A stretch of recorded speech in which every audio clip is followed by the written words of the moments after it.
takes to round the mic right.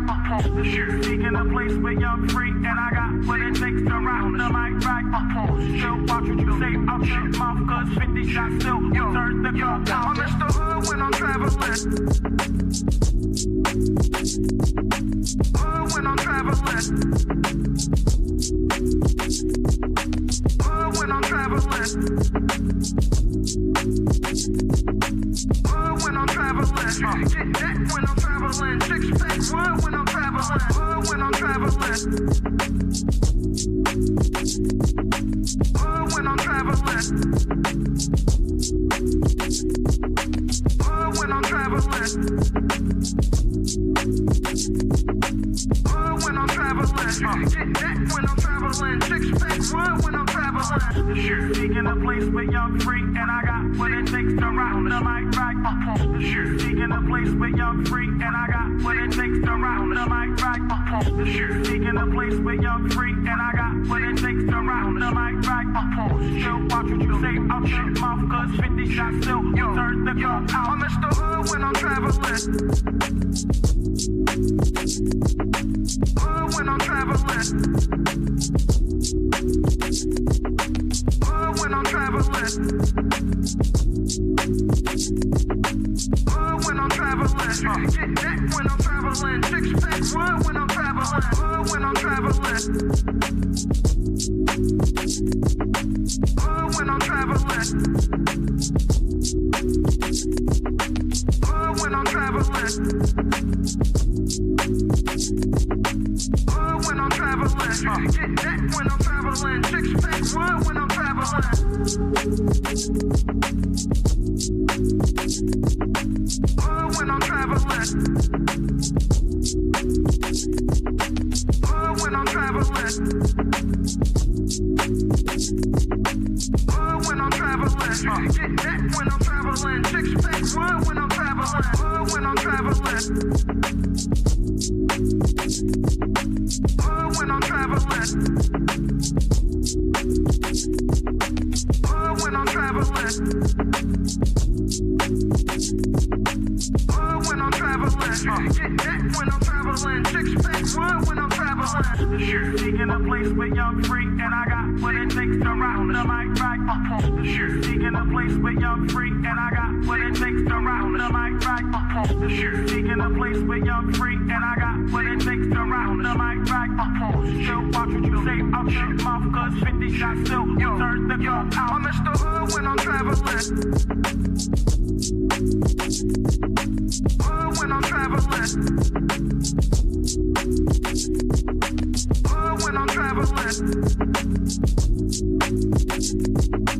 Hood when I'm traveling. Get that when I'm traveling. Six pack wood when I'm traveling. Hood when I'm traveling. Hood when I'm traveling. Hood when I'm traveling. Hood when I'm traveling. Get that when I'm traveling. Six pack wood when I'm traveling. Seeking a place where you're free, and I got what it takes to round the mic right. Seeking a place where you're free, and I got what it takes to round the mic right. Seeking a place where you're free, and I got what it takes to round the mic right. Still watch what you say out your mouth, cause 50 shots still turn the clock out. I'm Mr. Hood when I'm traveling. Hood when I'm traveling. Hood when I'm traveling. Direction, choose your own path. You know, this is the home of We Major, Me Frosty, Unfamous, and the restricted clothing brands. Let's get it.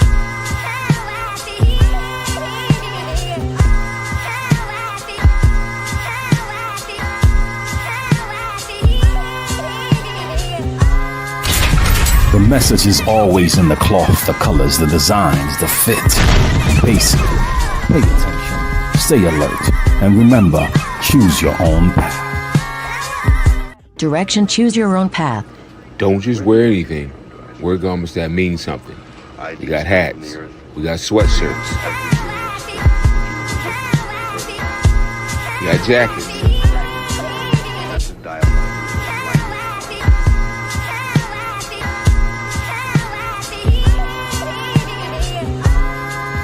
We even got hoodies.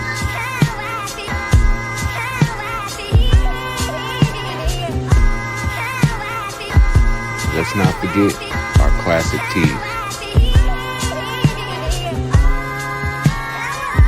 Direction, choose your own path.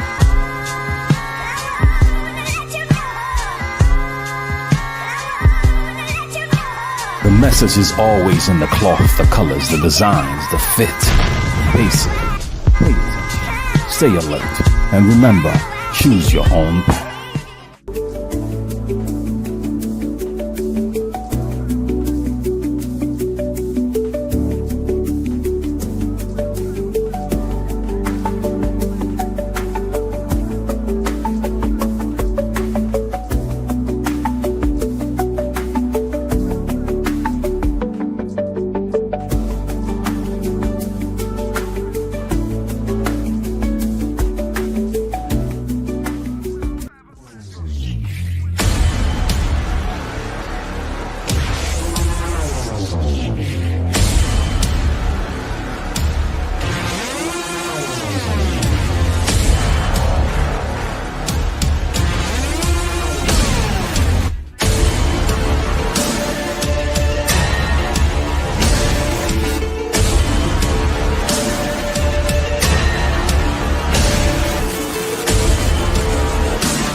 Check.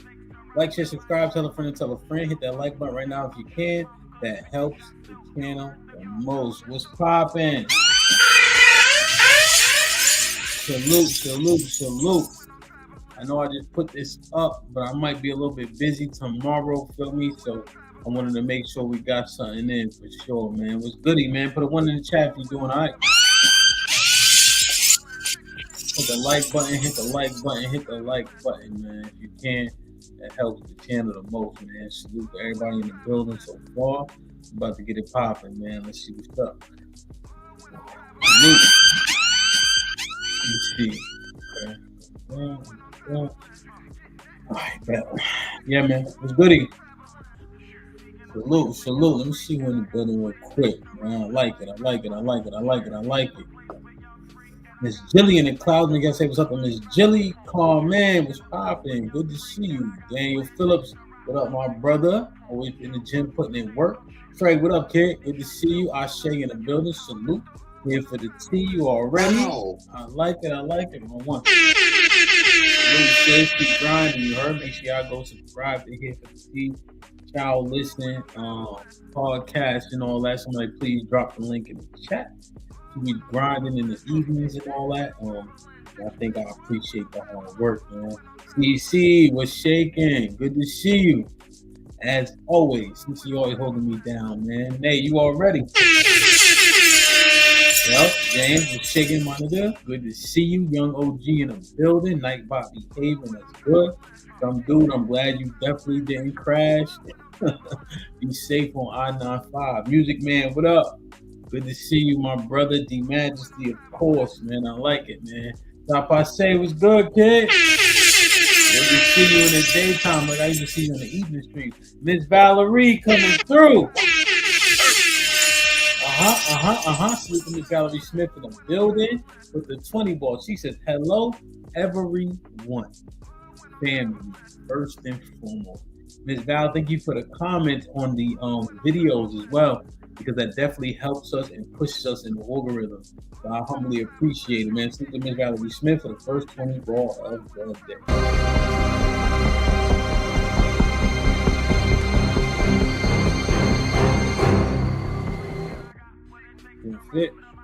Queen J, who's goody? Good evening, good morning, and all that, man. CC gifted 5 memberships.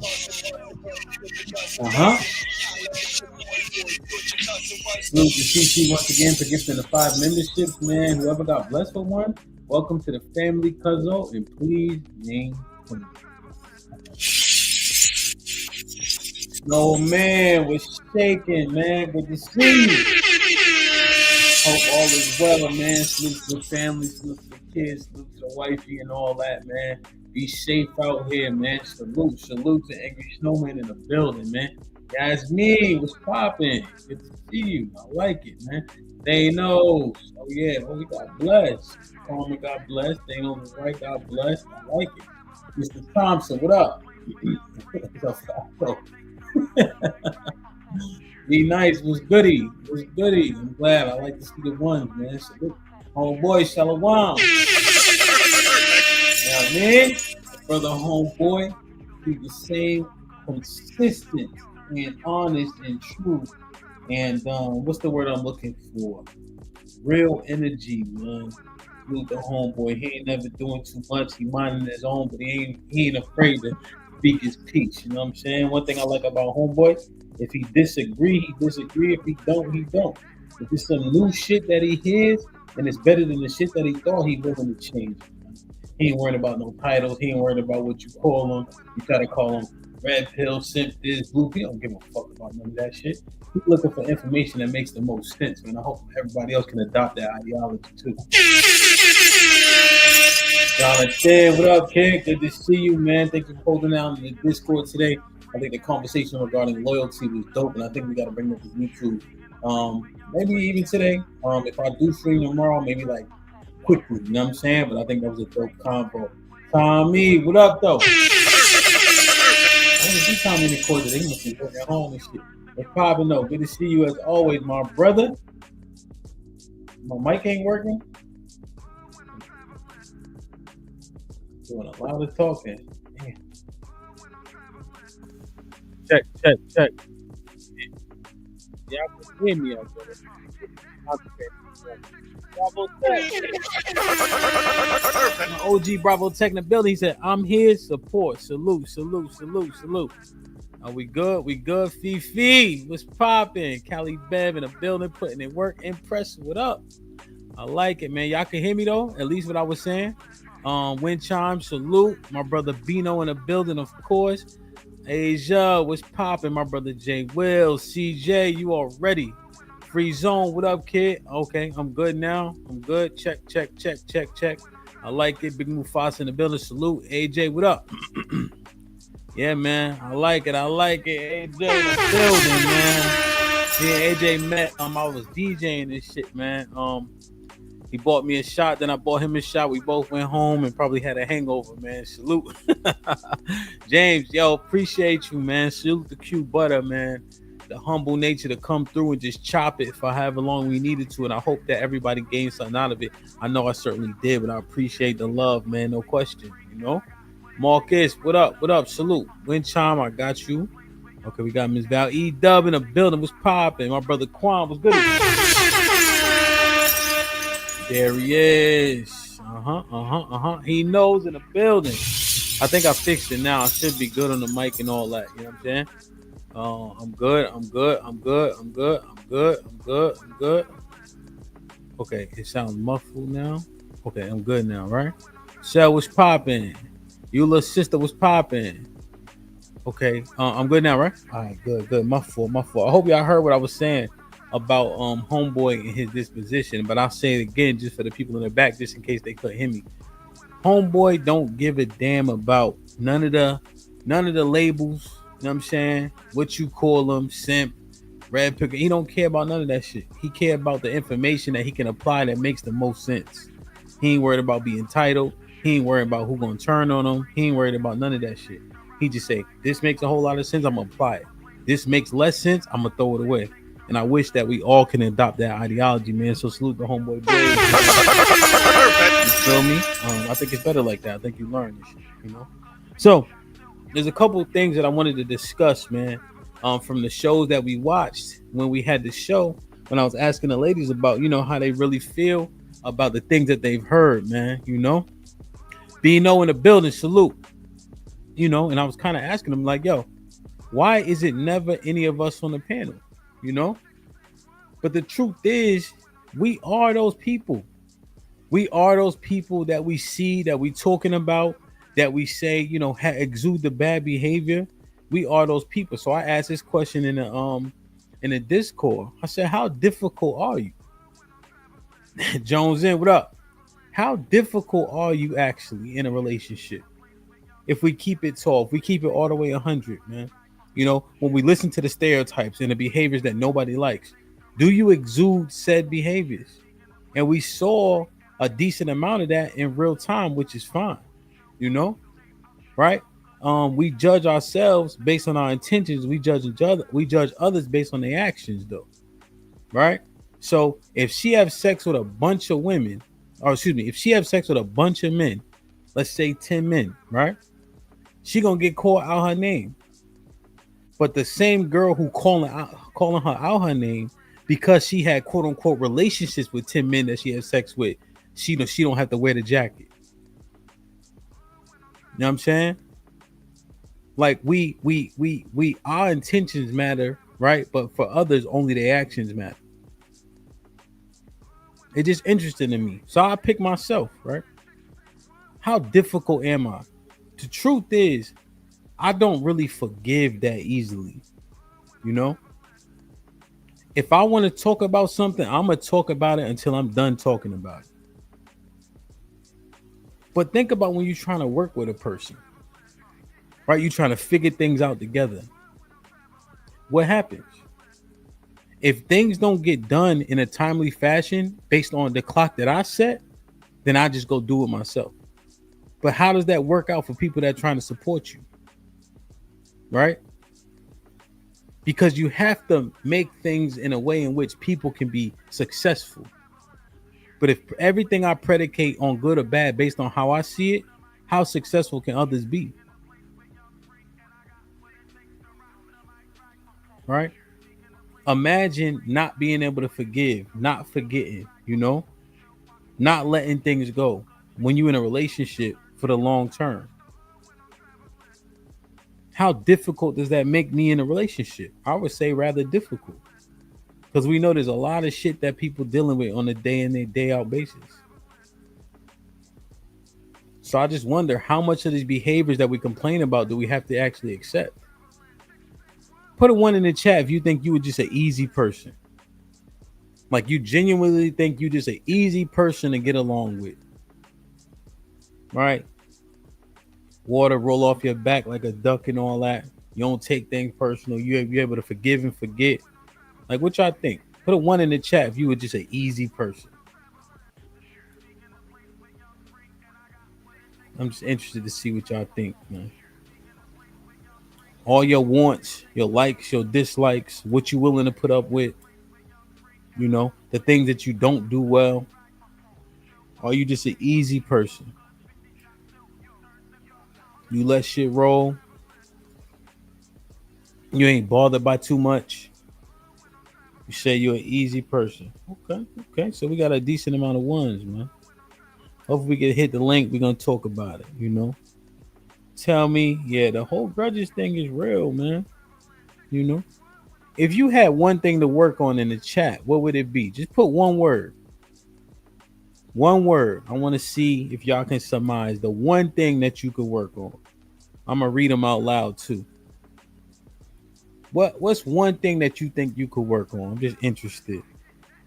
C said attitude, patience, grace, patience, anger, patience, anger, overthinking, patience, communication, my mouth, and direction, side. One word.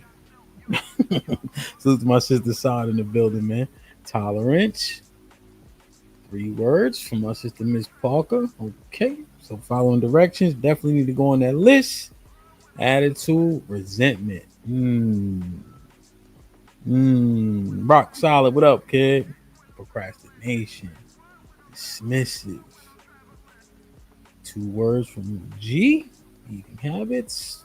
3 words from Kenya, speaking my mind, frustration, timidity. Fabrications. Wow.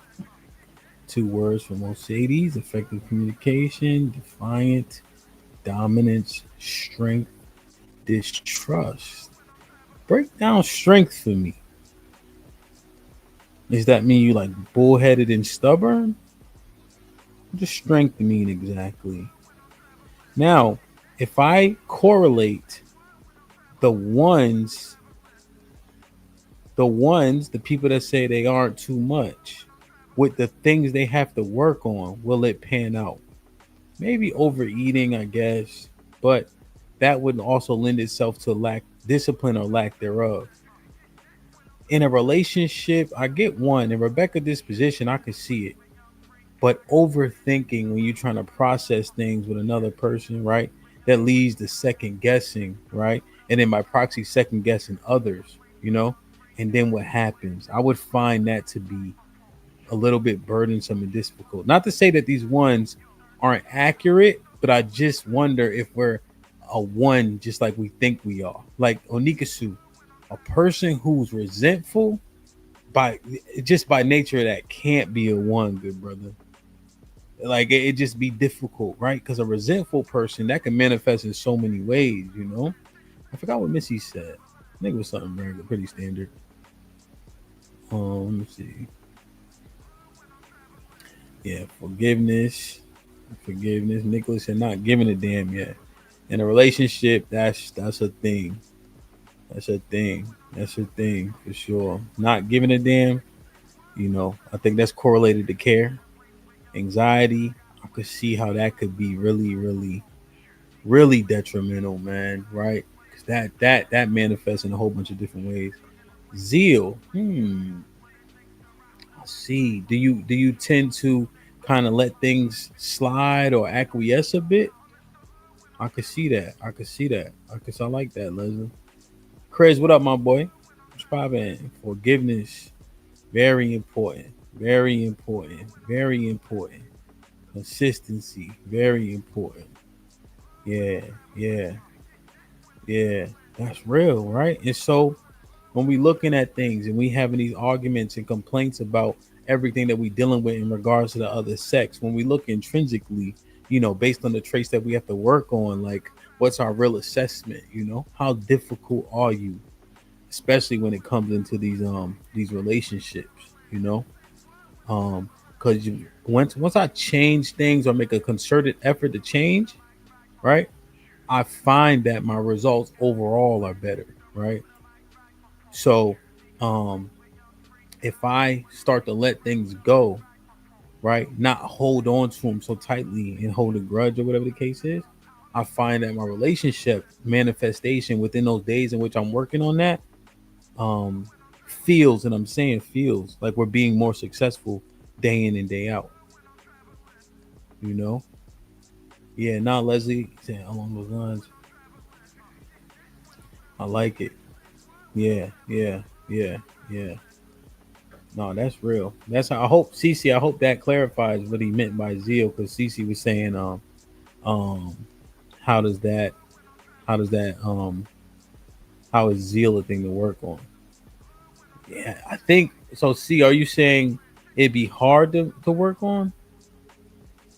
Yeah. Okay. Okay. Hmm. Hmm.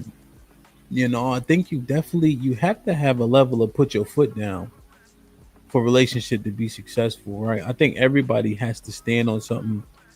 I think pushback is inevitable, right? I think the way in which pushback manifests is what can make it seem or come across as negative, you know? Yeah. So zeal, I think I so I guess the opposite of it is phlegmatic, right? What he was saying, you know. So a person who is the opposite, phlegmatic, is like not, I wouldn't say stoicism, CC. It's almost like nonchalant. right? So just imagine you dating somebody and they nonchalant about everything, you know, or you don't even know like how they feel about a certain thing. They never show excitement when you saying, "Babe, I won an Oscar," and they're like, "Oh, cool." Right? Like just imagine. Or if you having a heartfelt conversation and that person doesn't have any type of like response that make you feel better, you know?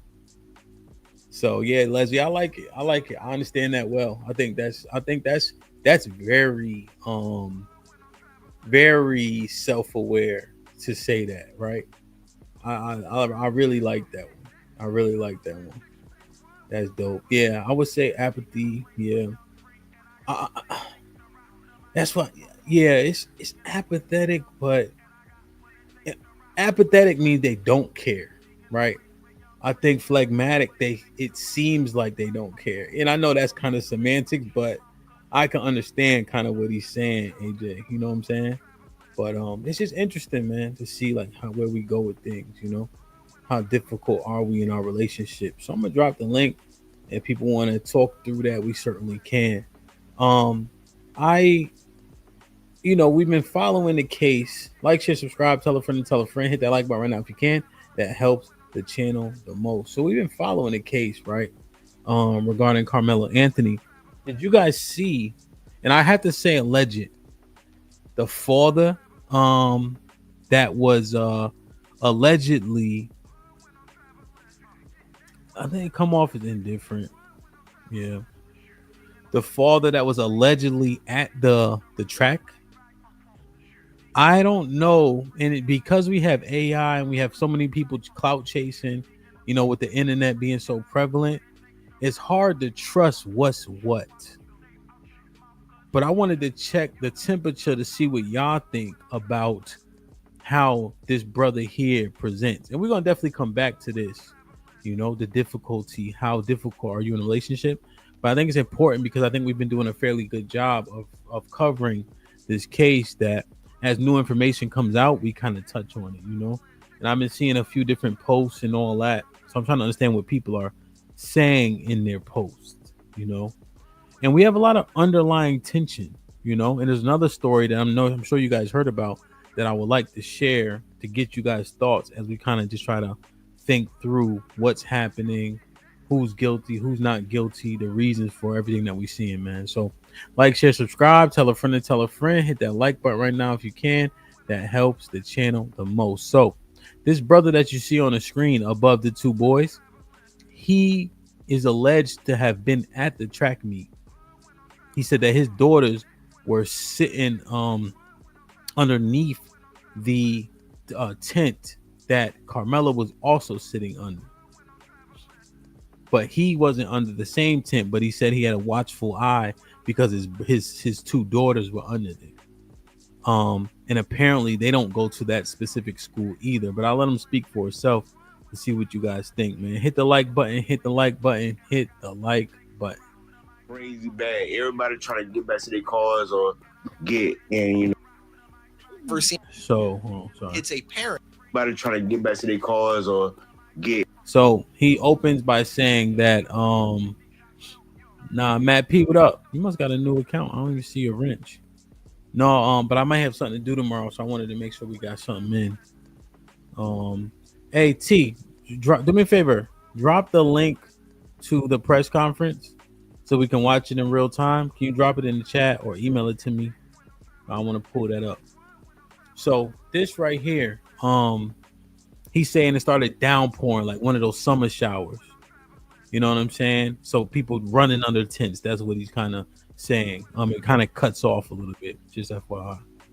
And places where they wouldn't get all extra wet at. Dude was sitting up under the tent, right? He was on his phone, right? My daughters was up under the same goddamn tent. Yeah. So I'm paying attention to my kids, but at the same time, they're in the same vicinity. So I'm watching everything going on around it because I'm there for my children. So dude walks up, McKellen, bro, he wasn't even under the tent at the time. They came from a whole separate tent and walked over there. they intentionally went over there to this kid, man. Dude was sitting there on his phone just trying to get dry. You feel me?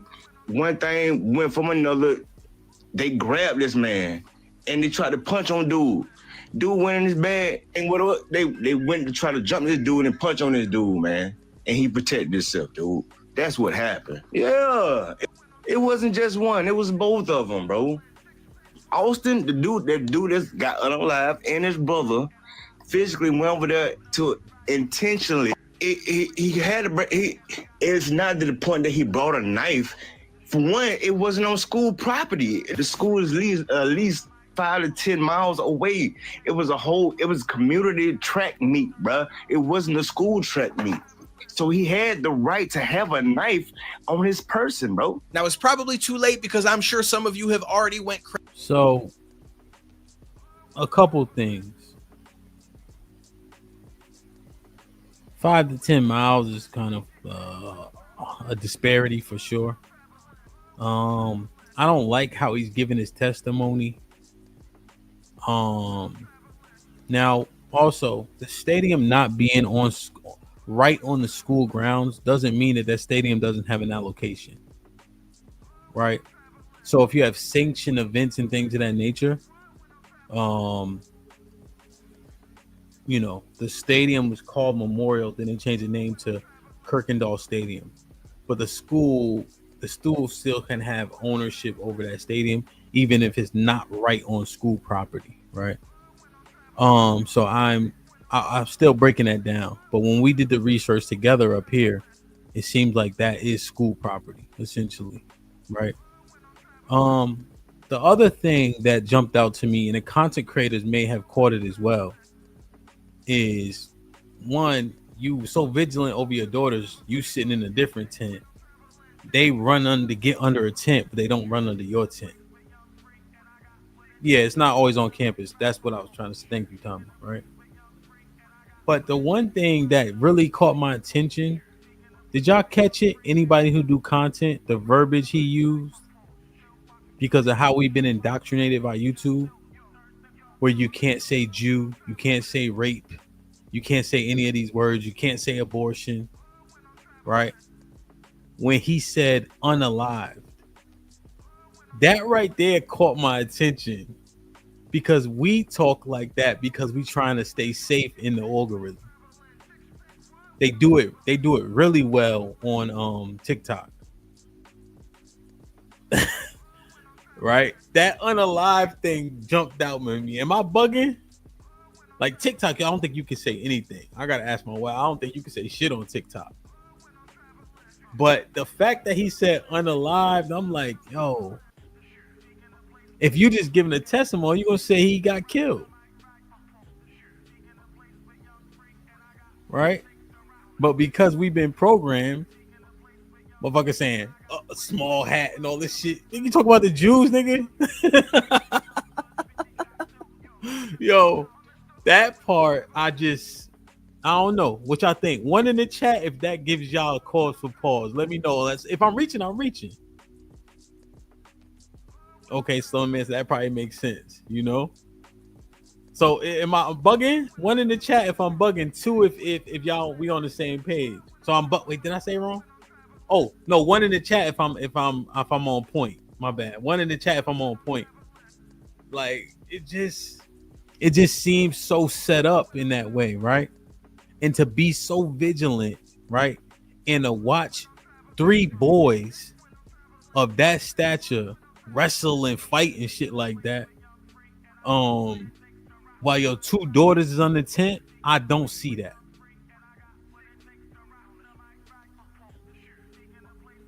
I don't see that. I don't see my daughter sitting under a tent. 3 boys start arguing. 1 boy grab his bag and shit, and they start punching on Duke, and I don't even intervene.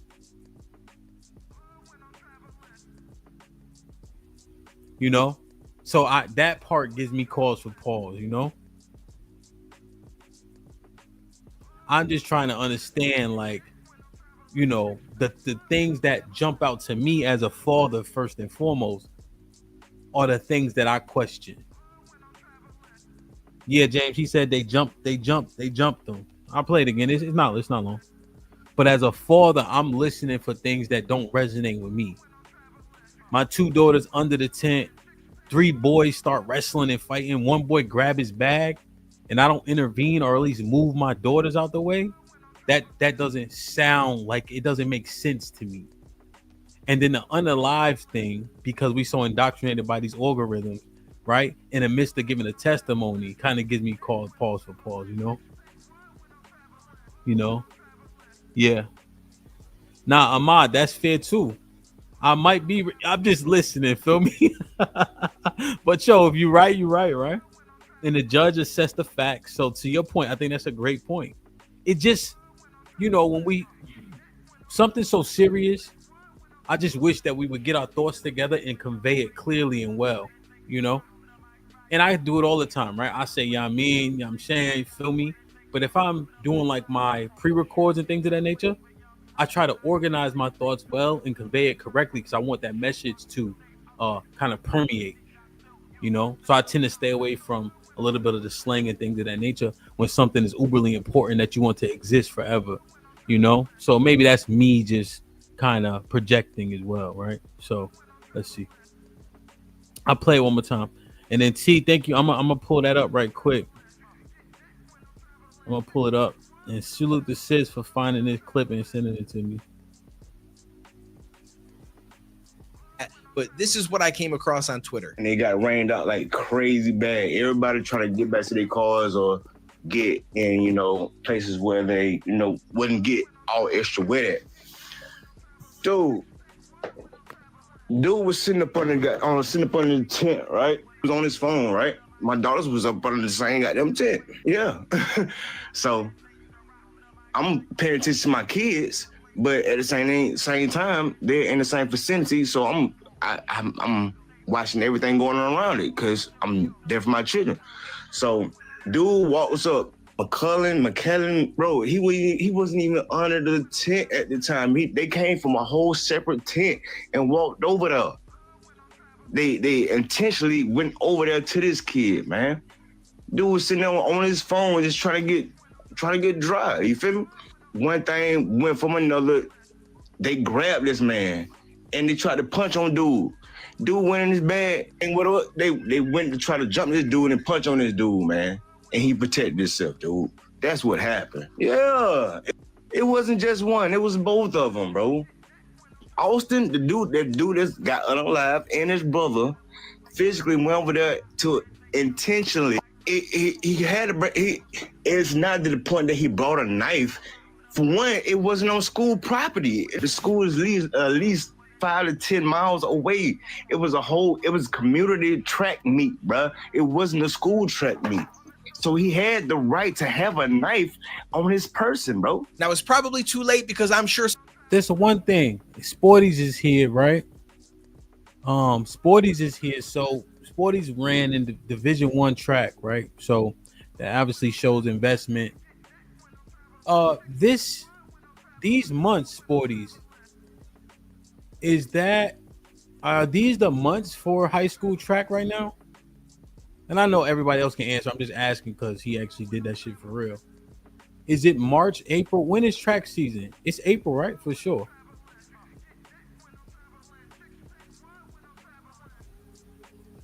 So April is track, right? Yeah, because we used to have like spring football. So would they have an open invitational in this season, or would it be schools racing each other? Do they just have like community track meets at this time, or is it schools that go against each other that have like the jamborees, so to speak? Somebody let me know. Like, is that a viable thing? Because I'm just listening, just trying to see like, what we can confirm as we listen to the story, right? So if things are making sense for people who are more informed than I am regarding like track and the dynamics, then okay, I get it, right? Because I know even during basketball season, I think AAU still be playing, right? So I'm just wondering, Like how what the setup is. Like, is this a season where there'll be a community track meet in the midst of like high school track going on? So like for football, we have a bunch of 7-on-7 tournaments and shit like that. But once the season starts, all that shit goes away and everybody's playing high school football. Is track the same way? You see what I'm saying? Like, is it a bunch of schools or is it just can you just throw a community track meet? You know? That's what I'm trying to understand. I'm looking in the chat to see if somebody got an answer. Just thinking about the dynamics. Because this is an unfortunate thing, right? It makes it seem like we trying to say everybody's lying, but the truth is, with technology and clout chasing, you have to ask these questions that seem unfair to the people that are sharing their stories. But because of the perversion in media, because with the AI and everybody trying to be famous, you have to pick people's stories apart now. You know? So it's not even about the guy talking, even though I don't like how he's kind of delivering. It's just about like the day and age that we live in. You know what I'm saying? So I just never heard of that shit before. You know, aside from them running in off season, you know, not during the high school season. Judge Minot was popping with the 2000 indoor track November through March, outdoor March through June. Okay. Yeah, he said he was there, Rainbow. We just trying to see, you know, we just trying to vet it out. I think we just want to do our due diligence to so because what it is, again, just to reiterate, we don't even know what the fuck is true, man. You know, we don't know what's true because of everything, the lengths in which people are willing to go. The dude Boot Gang, y'all remember Boot Gang? He's not an outlier anymore. People doing dumb shit, right? Dumb, like pointing guns at each other. This shit is outrageous. He did say they jumped on him, Curtis, both of them, right? The police report doesn't say that, but they only got a couple witnesses. You know? Damn. All right, so this right here. Let me know if I'm at the right spot, T.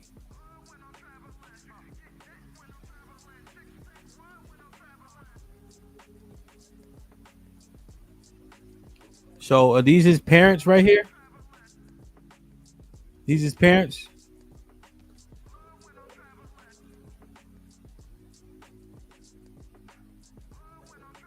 I'm gonna spread this across y'all before I get started.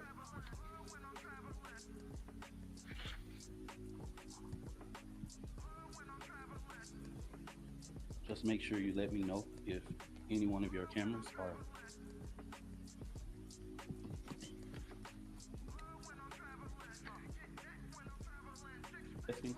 testing. We all good?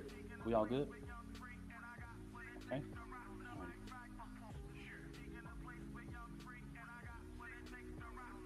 Kurt, good question. I don't think it's going to be televised because they're minors. So I think it might be closed. Would be interesting though. I want to start off this press conference to say something as a deep note that I can tell America. What we've seen at the beginning of this press conference, the father being at this press conference, these are my words, don't quote anybody, is a disrespect to the dignity of his son. Next Generation Action Network from the beginning has respected the loss of life. No matter our opinion of it, we have kept our opinion close. We have not attacked. We have. Oh, I have it up. Right here. Oh, let me do this. I might get a little feedback, but have not shared the information that was shared with us about Austin's neckline because we respect the dignity of life and loss. And as a minister, I would not attack a grieving family, even if I disagree with them. When I have stood before this podium for people who have died at the hands of law enforcement, I have asked for that same manner of respect. And even when the shoe is on the other foot, I will not do that. Is it still low? So I got it up. Hold on, let me see. Let me try this one. Because they even got background noise, like it got feedback in this video too. Hold on. See, send it. You send it again? Because it's mad comments. So I want to make sure we can hear it. We can assess. Right now, what he's doing in this clip is defending his Black Action Network, because I think it was alleged that they didn't give a damn about the boy who got killed. So he's saying that the loss of life was important regardless of who it is, when it is, what happened for police officers, and etc. So we haven't really missed much at that point.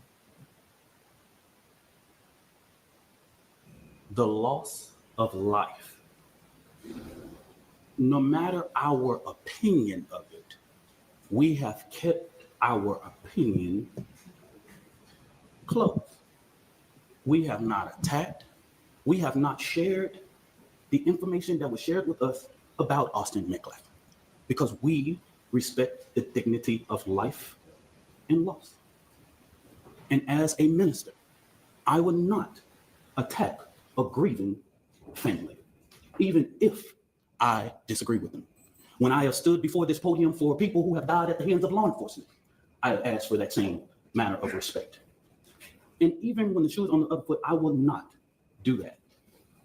And all I'm going to say, so it don't be asked later, is that was disrespectful and just shows you all the character who is not invited. He knows that it's inappropriate to be near this family, but he did it. And so I say to people, actions speak louder than words. Okay? What he has failed into is the political operatives that want to make this thing a political thing of hate, yet bigotry, and yet racism. We have conservative operatives that have been posting nonstop about this case. It is outright disrespectful. We haven't been doing it. The Next Generation Action Network has been here, popular and unpopular. So regardless of what's going on, that was disrespectful. Disrespectful. And I will leave it to y'all to define it. But of course we want to. Y'all, I'm Minister Dominique Alexander. I serve as the president of the Next Generation Action Network. Today I come before you with a heavy heart, but determined in spirit, not just as an advocate, but as a Black man, as a father, as a protector, in community, and children. There are 4 critical points I must address today, and I want to make sure that the public and the media and everyone who believes in truth and justice. First, the misinformation about the fund. From the very beginning, there was an intentional disinformation surrounding the fund created in the support of the Anthony family. The Carmelo Anthony Fund, hosted by Give, Send, Go, let's be clear, the family has not received one dime. Any of the media could have verified this, but we saw on Twitter, we saw on Facebook, and so many different things of the false, lavish life of this family.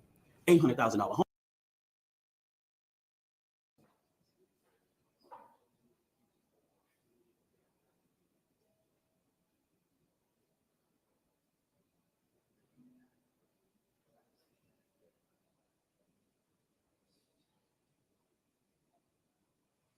Okay, so I want to show y'all this, right? So essentially, the father, this is the father in the blue shirt, the light blue shirt. So apparently he's not supposed to be at this press conference. But there's really not much sound. He just kind of standing there. Yeah, no sound now. This is a different video. Right? So he's just there. Nobody's addressing him though. Right? But this is seemingly what the preacher was addressing. So I didn't see him doing anything. Let me speed it up. Maybe we can just watch to see if he did anything while he was there. So they took the camera off him. He's back. He's there. I got it on 2x speed. I think everything slowed down. The light blue bald head on his phone. That's the father. Obviously, this is the cameraman here. So they're kind of just taping them. I assume that camera's already running. So this is where the press conference is going to be held. This is for the family. Carmelo Anthony's family is actually doing the press conference. So it looks like he was supposed to not be there, but he's there. So it's just him on the phone right now.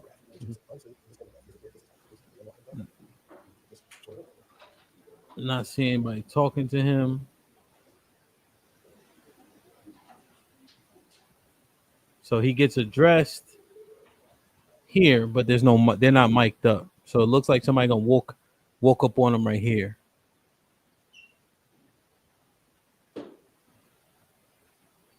So okay, so he gets addressed here. There's no microphone.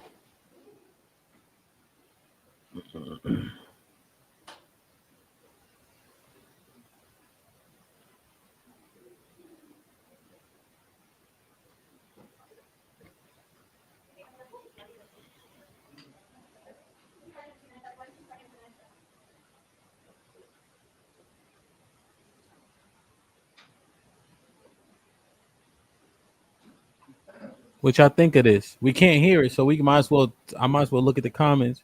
I just want y'all to see what the pastor was addressing, the minister. Do y'all see a problem with him being there? 1 for yes, 2 for no. 1 for yes, 2 for no. 1 for yes, 2 for no. Is there an issue with him being there? 1 for yes, 2 for no.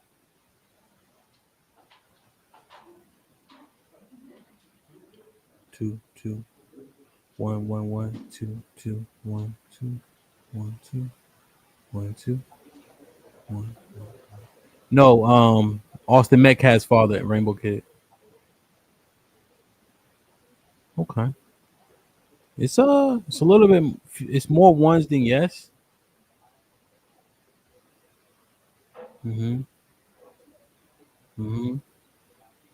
Yeah, I mean, you kill my kid. I don't know if you could tell me not to do anything, right? Essentially, if I think you kill my kid, there's nothing. It ain't shit you gonna tell me. I don't give a fuck what you tell me.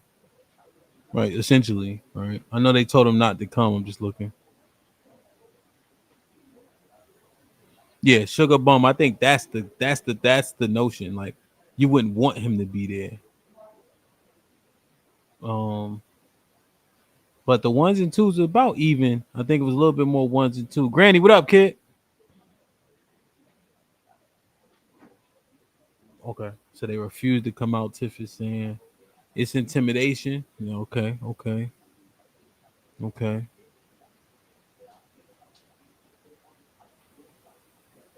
It don't look like he's strapped, but you never know. I'm saying. So this is what he was addressing. Let me see if there's anything else provocative here for us to look at. So he walks off here. His arm messed up. Oh no, but he's just standing right there though. He's standing right here. So he's still standing there. I can see his shoes. So this is what they was talking about.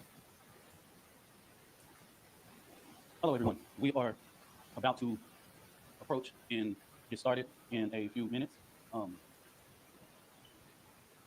Testing 1, 2, 3. Testing 1, 2, 3.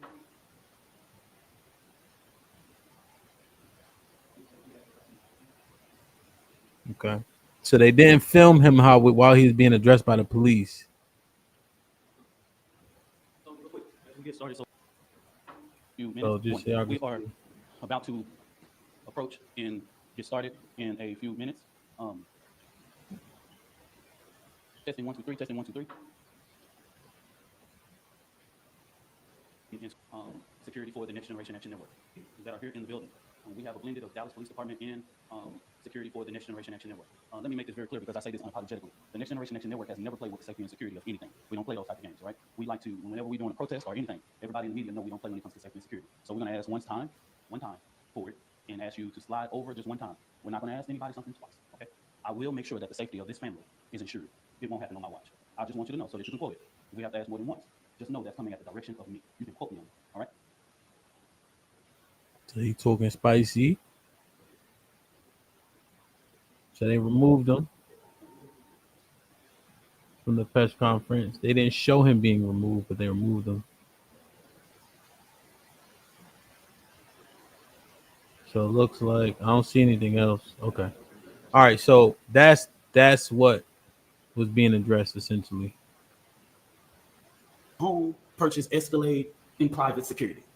Let me make this very clear. The Next Generation Action Network has always had a security detail. Many of you that know us in the Dallas and Fort Worth media know that we have our own security detail. One of the individuals that escorted Carmelo Anthony out of jail is here present with us now. They are a part of the Next Generation Action Network security team. The family hasn't hired any private contractors or whatever, or splurged or whatever. But if they have the audacity to spend money for their safety and security, that's their prerogative. The family has not withdrawn, and just until recently, just yesterday, they were officially notified by Give, Send, Go that they could start the withdrawal process.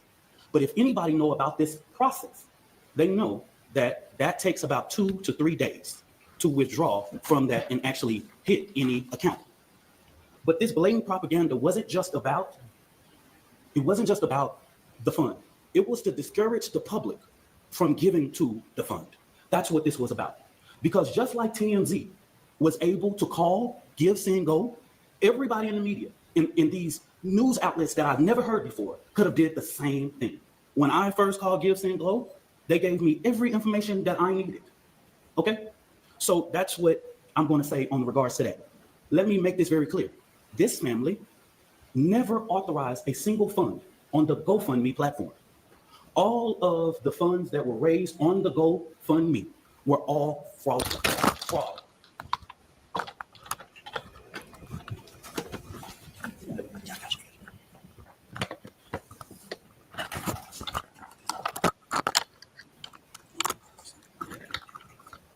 The family was the first to report these funds. One of the funds we identified raised up to $11,000. So a post about anything that stated that GoFundMe took everything down regarding Carmelo Anthony, that was at the request of the families and their supporters. This family never tried to create an account on GoFundMe. The Next Generation Action Network is very well aware of the company's policy regarding raising funds for legal defense. Okay. Since this tragedy unfolded, the Anthony family has been subject to unimaginable amount of hate, racism, threats to their safety. People have sat outside their house, sent objects delivered to their door, publicly harassed, online and in person. This is not just about Carmelo. It's about the family who dared to stand and demand justice in return and receive ugliness that racism in this country still breeds. But let me say this loud and clear. We are not scared. We are not moving. We will not be silent. What I've always said as the president of the Next Generation Action Network, we will never ask the oppressor for permission to liberate our people. We will not ask for permission to stand up for the rights of our children. The Next Generation Action Network has stood on both sides of the fence in ensuring that justice is served. Now getting to the information that the Next Generation Action Network wanted to share with the public today. And I will go ahead and pass it over to the mother and once I make this statement, okay? All right, there's two more finally. For the last week and a half, the Next Generation Action Network has engaged in communications with Frisco ISD to ensure that Carmelo.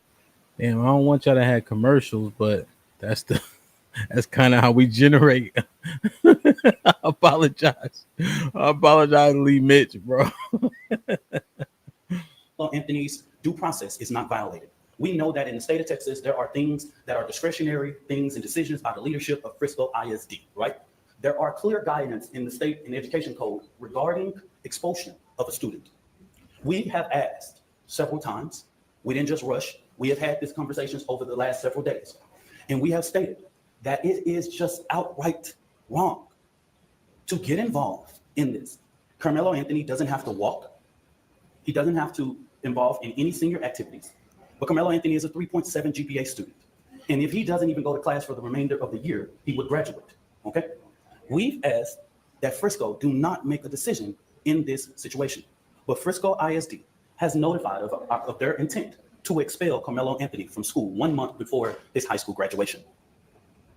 That just shows me that Frisco ISD is trying to push off the blame. And what I have not heard the media say, as many media outlets have asked us what went on, I'm trying to find how many of y'all have asked the superintendent or one single board of trustee, why didn't you cancel or postpone?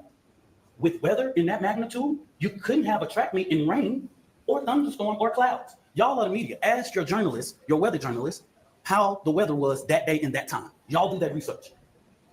Because as a person who is the administrator of your children, you are responsible for the safety of the children. And so it seems as if Frisco ISD is trying to push this off by making this decision that they do not have to make. So the Next Generation Action Network, outside of the legal process, will be going through different avenues. What y'all think about that?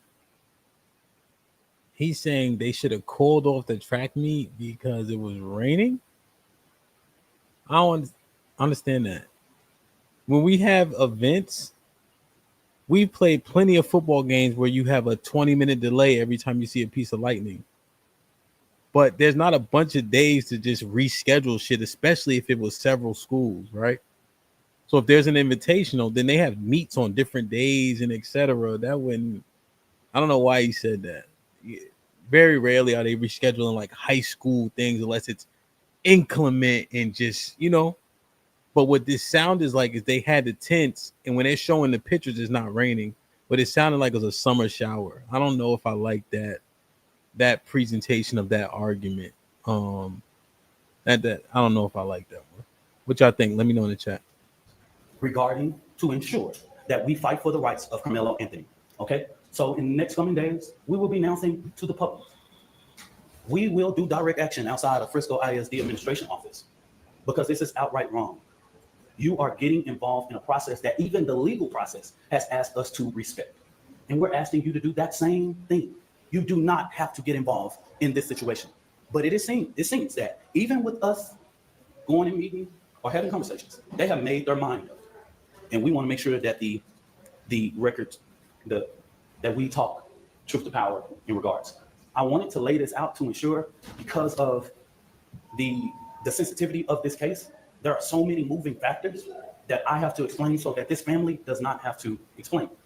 Let me say this about the 4th, and let me repeat this so that you guys can go to the Frisco Police Department.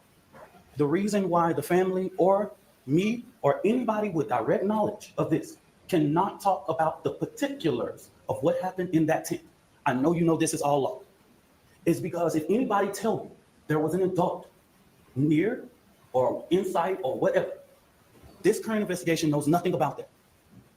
Everybody involved at this point of our knowledge are minors. In the state of Texas, you know we cannot release or talk about minors. So stop asking us the question. Stop. It's no, we can't even do it if we wanted to, okay? We can't talk about it. So don't ask. There is a court of law that will express everything, will lay out everything. We can't talk about it if we wanted to, okay? So make it clear. Go back, confirm with Frisco Police Department. Go back, confirm with the district attorney. Even in the bond hearing, you didn't see a single thing said about people that was indirect. They're minors, okay? So stop. The social media, stop. I haven't saw not one person single-handedly get this right in the public. They're minors, y'all. Just stop. We can't. Don't send another inquiry to NGAN inbox, do this, all of that. That's the reason why we felt like it was important to do this press conference today. We can't talk about it. So if you ask me, I'm just going to look at you. Question. Do y'all like this guy? Just say yes and no.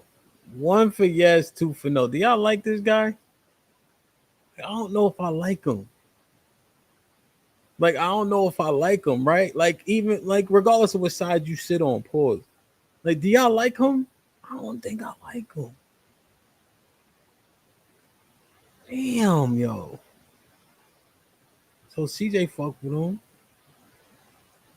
Okay, so I'm telling the world, everybody know the state law. I'm not creating it. We can't talk about it.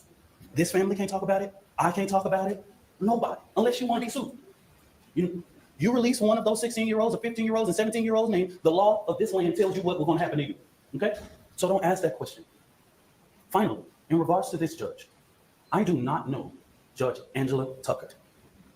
I've never met her, never known her, never been nowhere near her court. Don't know anything about her until we were notified that she was going to hear the writ. But the ugly attacks on her just shows Black America that no matter what you pick in the ballot box, and that is your constitutional right, it's people out here reminding us of the Black struggle in America. This woman is a registered Republican, has been for years. She put herself through school, she raised her family, she did everything. I'm a registered Democrat, proud. I'm the chair of the Dallas County Democrat Resolutions Committee. I don't know that woman. And to call her leftist is just downright disrespectful. The bond that was given is according to law and consistency with practice. If Aaron Dean can get a $300,000 bond when he killed a Tatiana Jefferson, Carmelo Anthony can get a $250,000. If Amber Geiger can get a $200,000 bond when she kills Botham Judge in his own home, he can get a $250,000. If Roy Oliver can get a $250,000 bond after he kills Jordan Edwards, all white officers, why couldn't Carmelo Anthony be entitled, a child with no background, no criminal background, no endangerment to the community, none whatsoever, be placed on a ELM and brought home? Please help me understand. Make this make sense. Now that part, consistent. I think is more to the point, right? He's just giving you potential or alleged murder cases that the bond was lowered or set at the same rate or in the same realm as this bond. So I can understand that. I like that more than,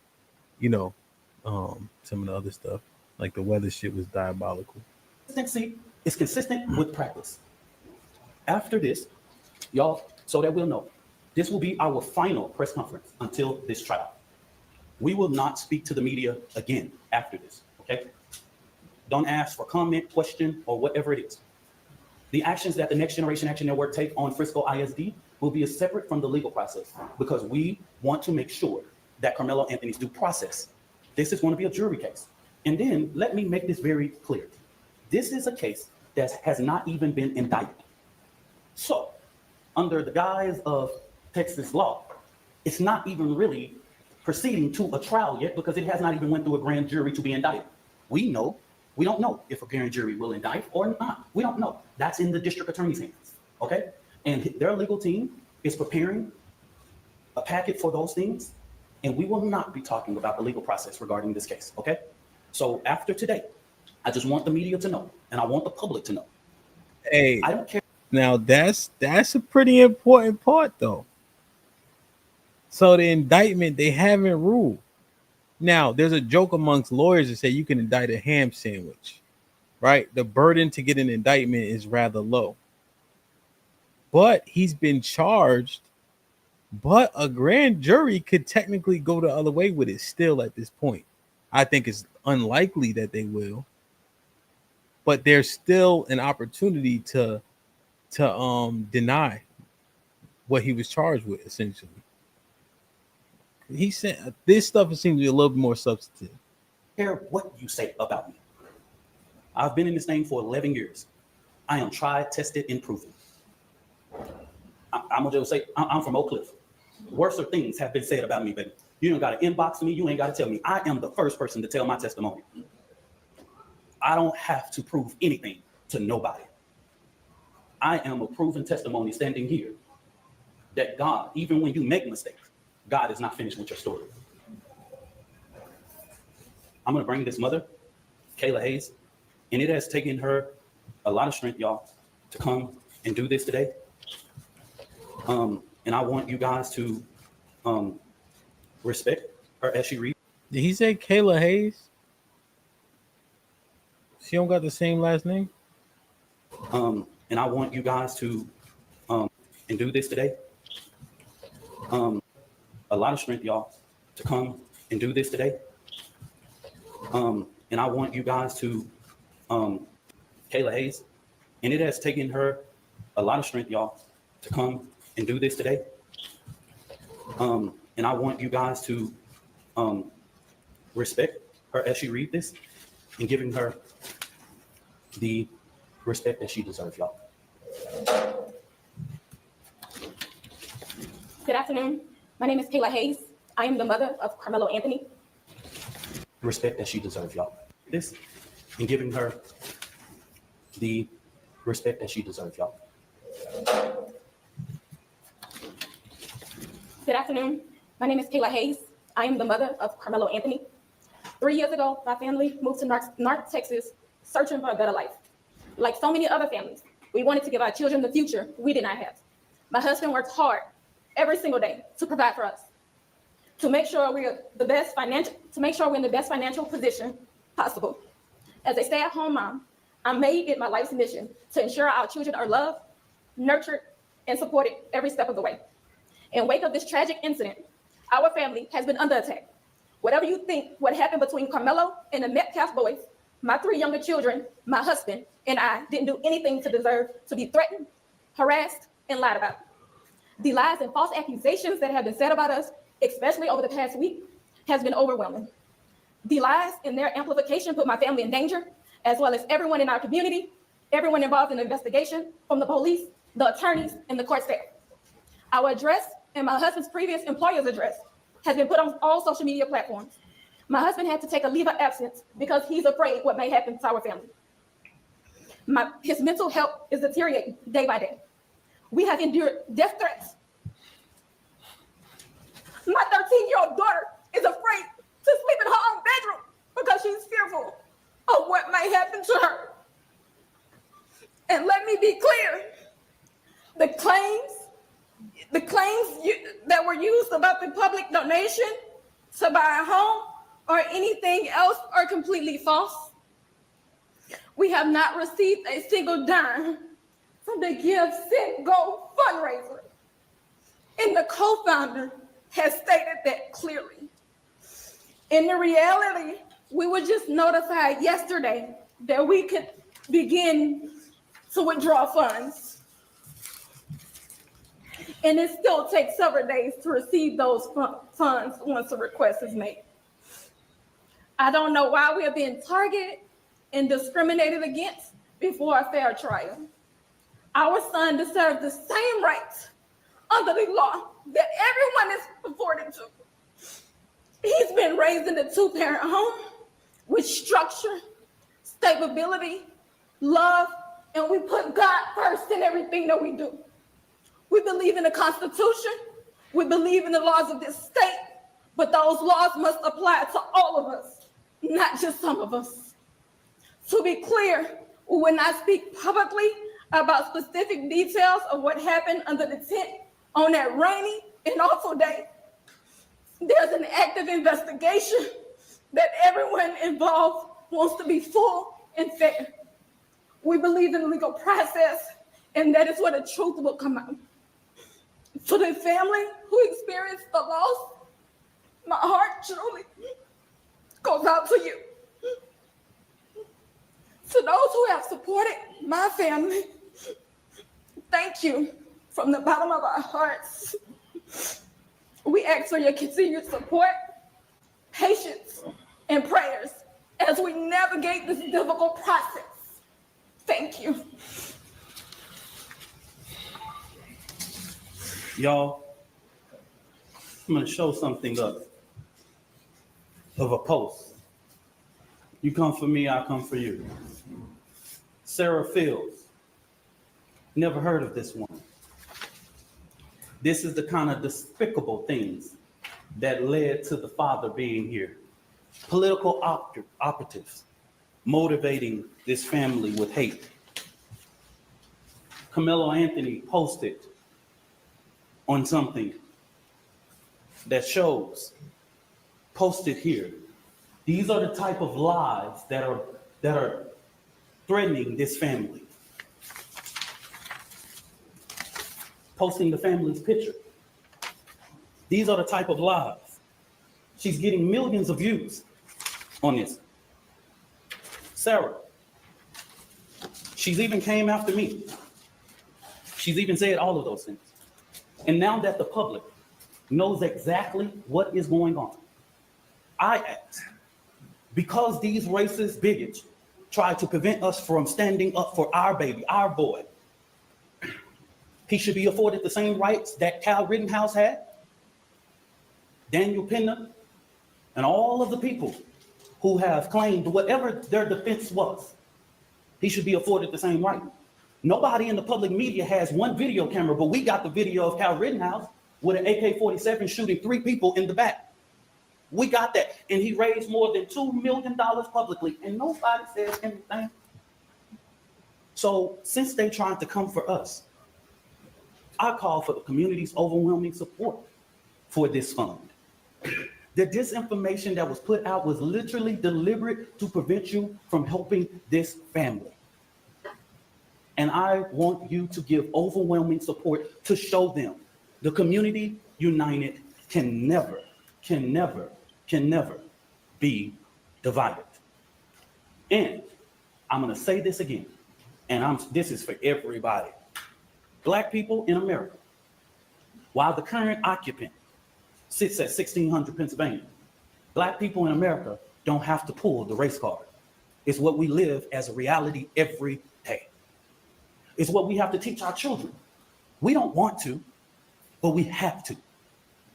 We don't like to, but if we want to sleep at night, we got to. I ain't pulling no race card. I live it. I'm reminded all the time that I'm a Black man in America. And what y'all just showed to Judge Tucker is just reminded that hate and bigotry and racial reconciliation in this country, we have respected the process. I believe that Austin Metcalf is about to have his funeral. And I wouldn't dare, even with the information I know, and plenty of people can share that and all that, but we have prevented from speaking about that in these type of public forums. It will come out.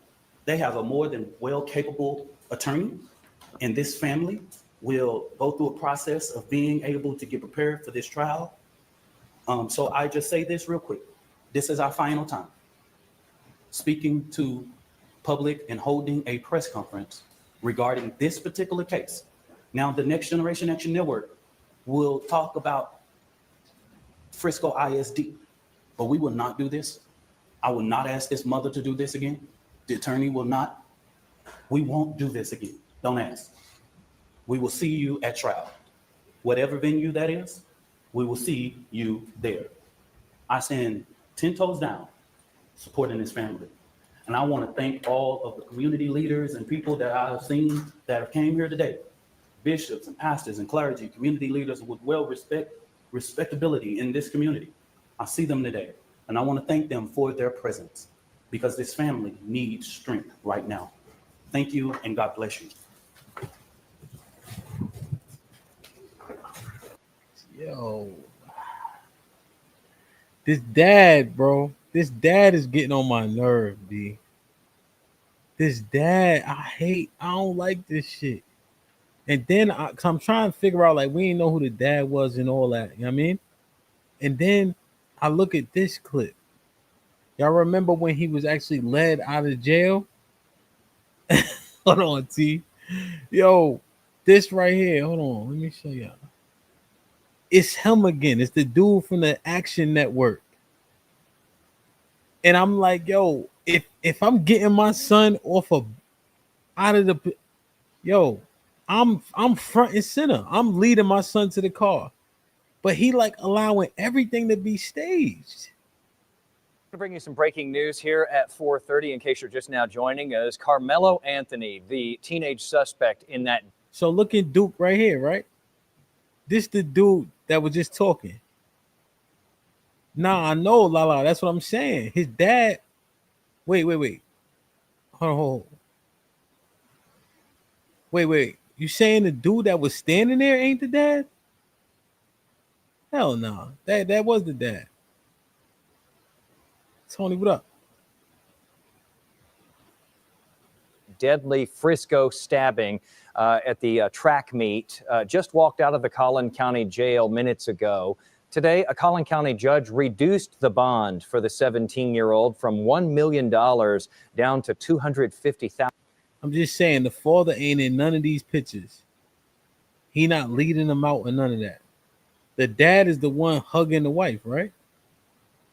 It has to be the dad. I can't do it. I don't mean no harm, but there's no way I'm not speaking.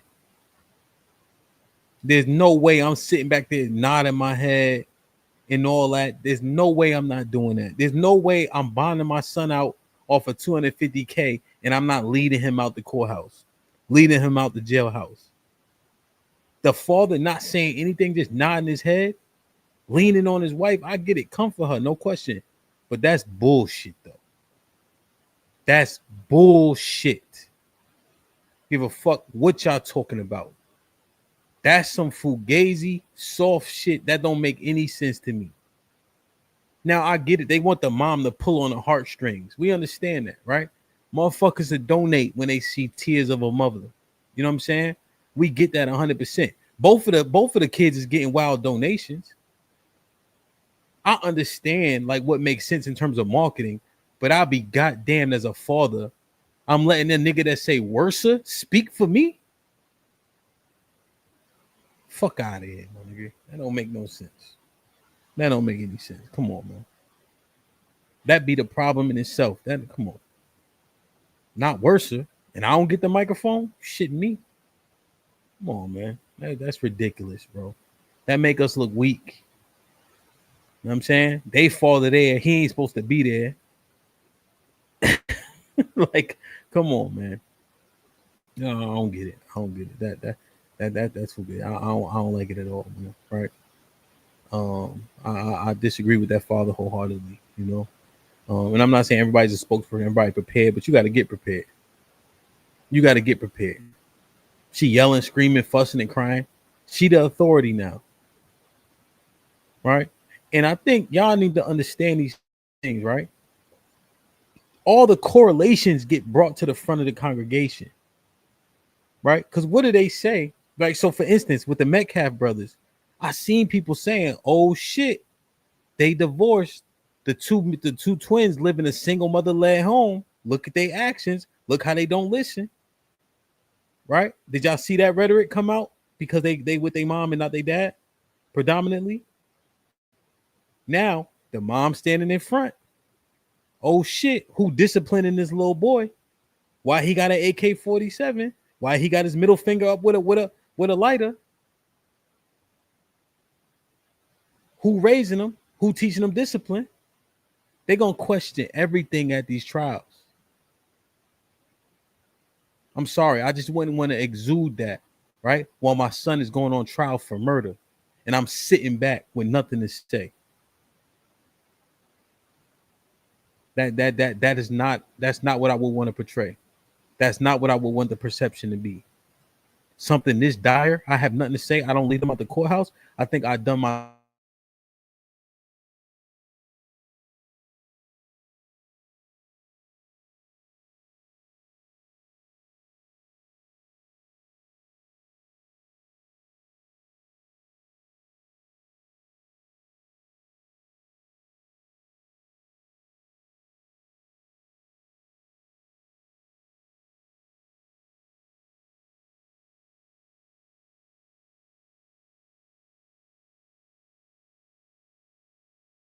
Can I see my camera?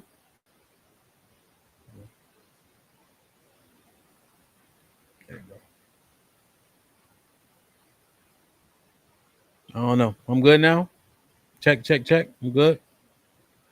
Check. They took it down. James, I'm good. Check. I'm good. All right.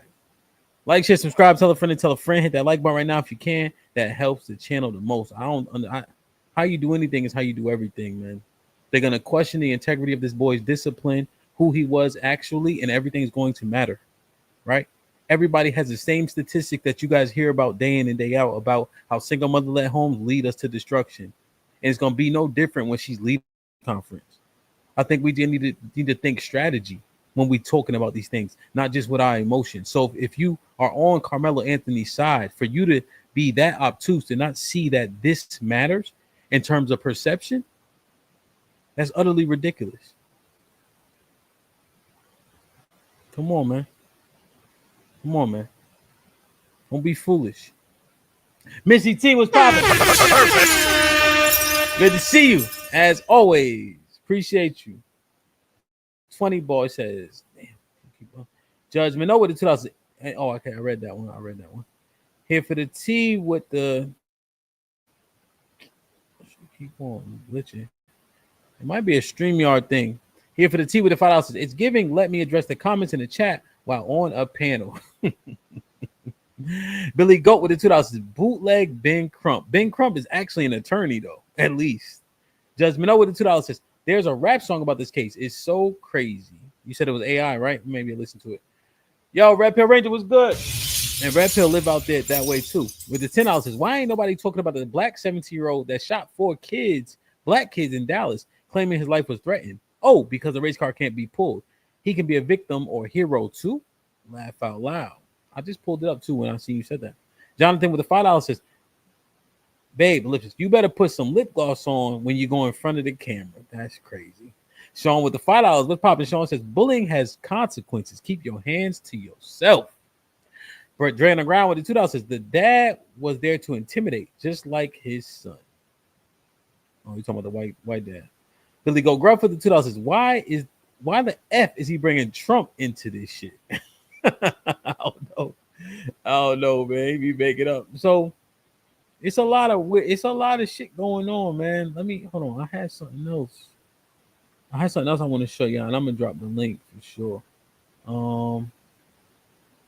Wait. I had something else, but I can't find it now. Hold on, let me see if I can find it real quick. This one. Hold on. I want to find this. So y'all know about that other case, right? Y'all know about that other case with the 2 twins? With the 2 twins here. So let me show y'all this real quick. And I'm going to drop the link in a second. I ain't going to be here all day. For Quadir and Nazir Lewis, 19.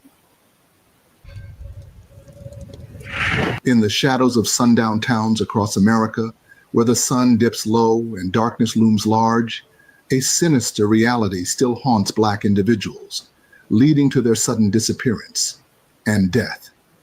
These towns, with their histories of racial violence and exclusion, remain a stark reminder that the promise of equality and justice is often a distant dream. For Quadir and Nazir Lewis, 19-year-old twin brothers from Lawrenceville, Georgia, this reality became a tragic fate.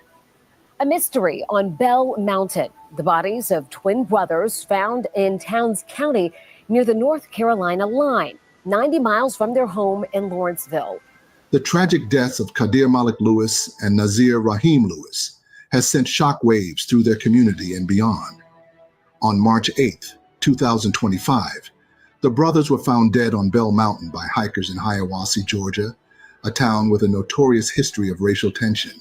And I'm gonna be honest, as a truck driver, once you step on those back roads in this country, you are going back to the 1950s. So that's why I wish I knew those twins, because in Georgia, I would tell them, the Lyft driver, the Uber driver, don't trust them, because in this country, they are stealing organs from our people. The cause of death was gunshot wounds. The Georgia Bureau of Investigation, GBI, initially ruled the deaths as a murder-suicide scenario.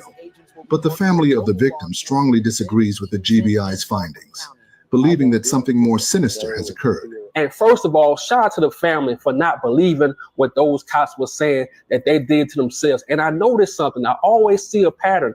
Every time this happened in a sundown town, that's the first thing they say, because once you say that, now they got their narrative. Once they said that, they hoping that the family would go for it. So shout out to that family for not going for it. And look, by now, y'all know me. Y'all know I love to do my research. And I found this out. Hiawassee, Georgia, 94.2 Caucasian people, 0.4 Black people. That told me everything I needed to know. The family said the brothers had booked a flight to Boston for 7 a.m. last Friday, but never made their flight. Just 24 hours later, they were found dead in an area the family said they had never visited before. The family said the brothers' plane tickets were found in their wallets on the mountain.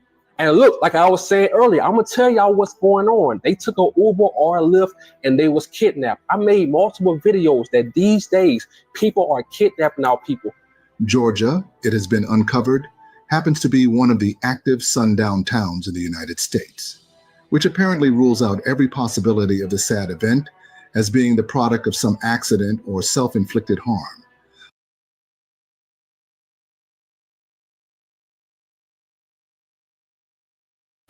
That is crazy, son. God.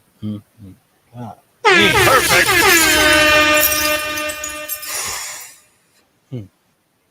Yeah, Black Hawk. I don't know. I didn't see. Was the bond here in public? I don't think so. But yeah, I hope he spoke. But I'll tell you what, though, speak in front of the world make a big difference. Dre and the grind with the 2000s. Sorry, that was a typo. I meant worser. Dre with the 2000s. Yeah, that case is worser, Hamp.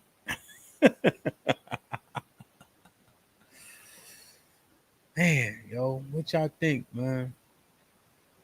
It's real out here. It's real in the field. Is racism alive and well? Is it a war brewing? Is the shit imminent? Do we need to watch our rounds? Do we need to clip up, get in shape, be ready to ride?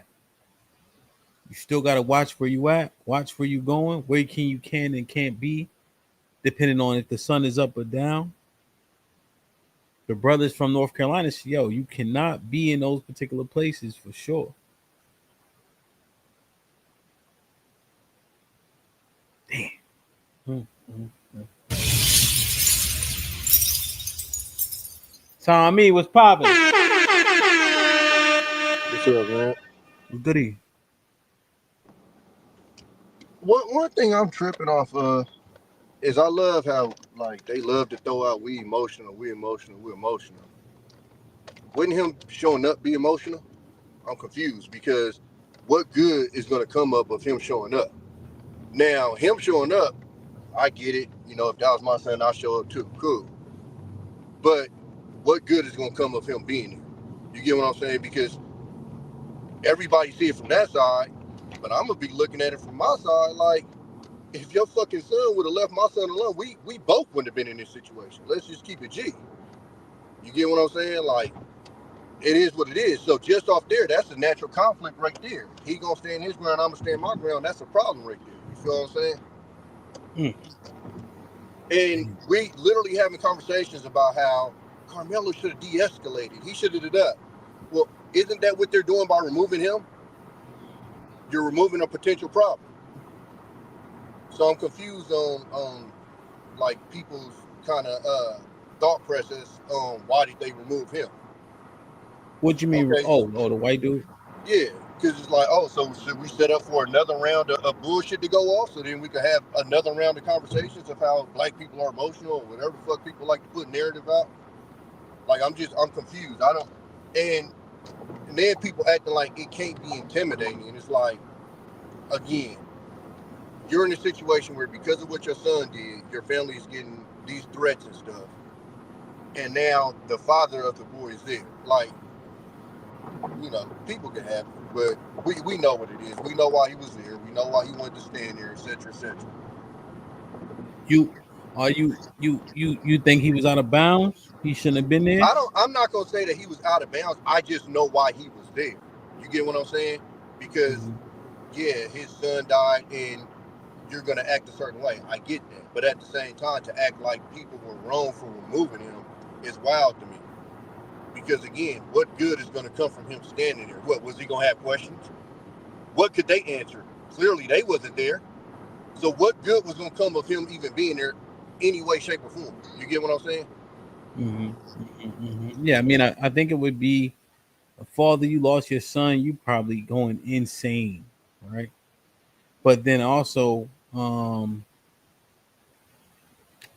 think, do you think that he was there to deliberately antagonize? Again, tell me any other reason why he would be there. The parents wasn't there, so you ain't about to get new information from them. Plus, the case ain't even went, so it'd be dumb for them to try to give information. What exactly was you going to gain from being there? other than to stand there and essentially try to intimidate. You get what I'm saying? Yeah.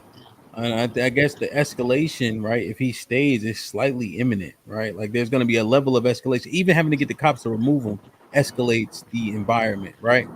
Yeah.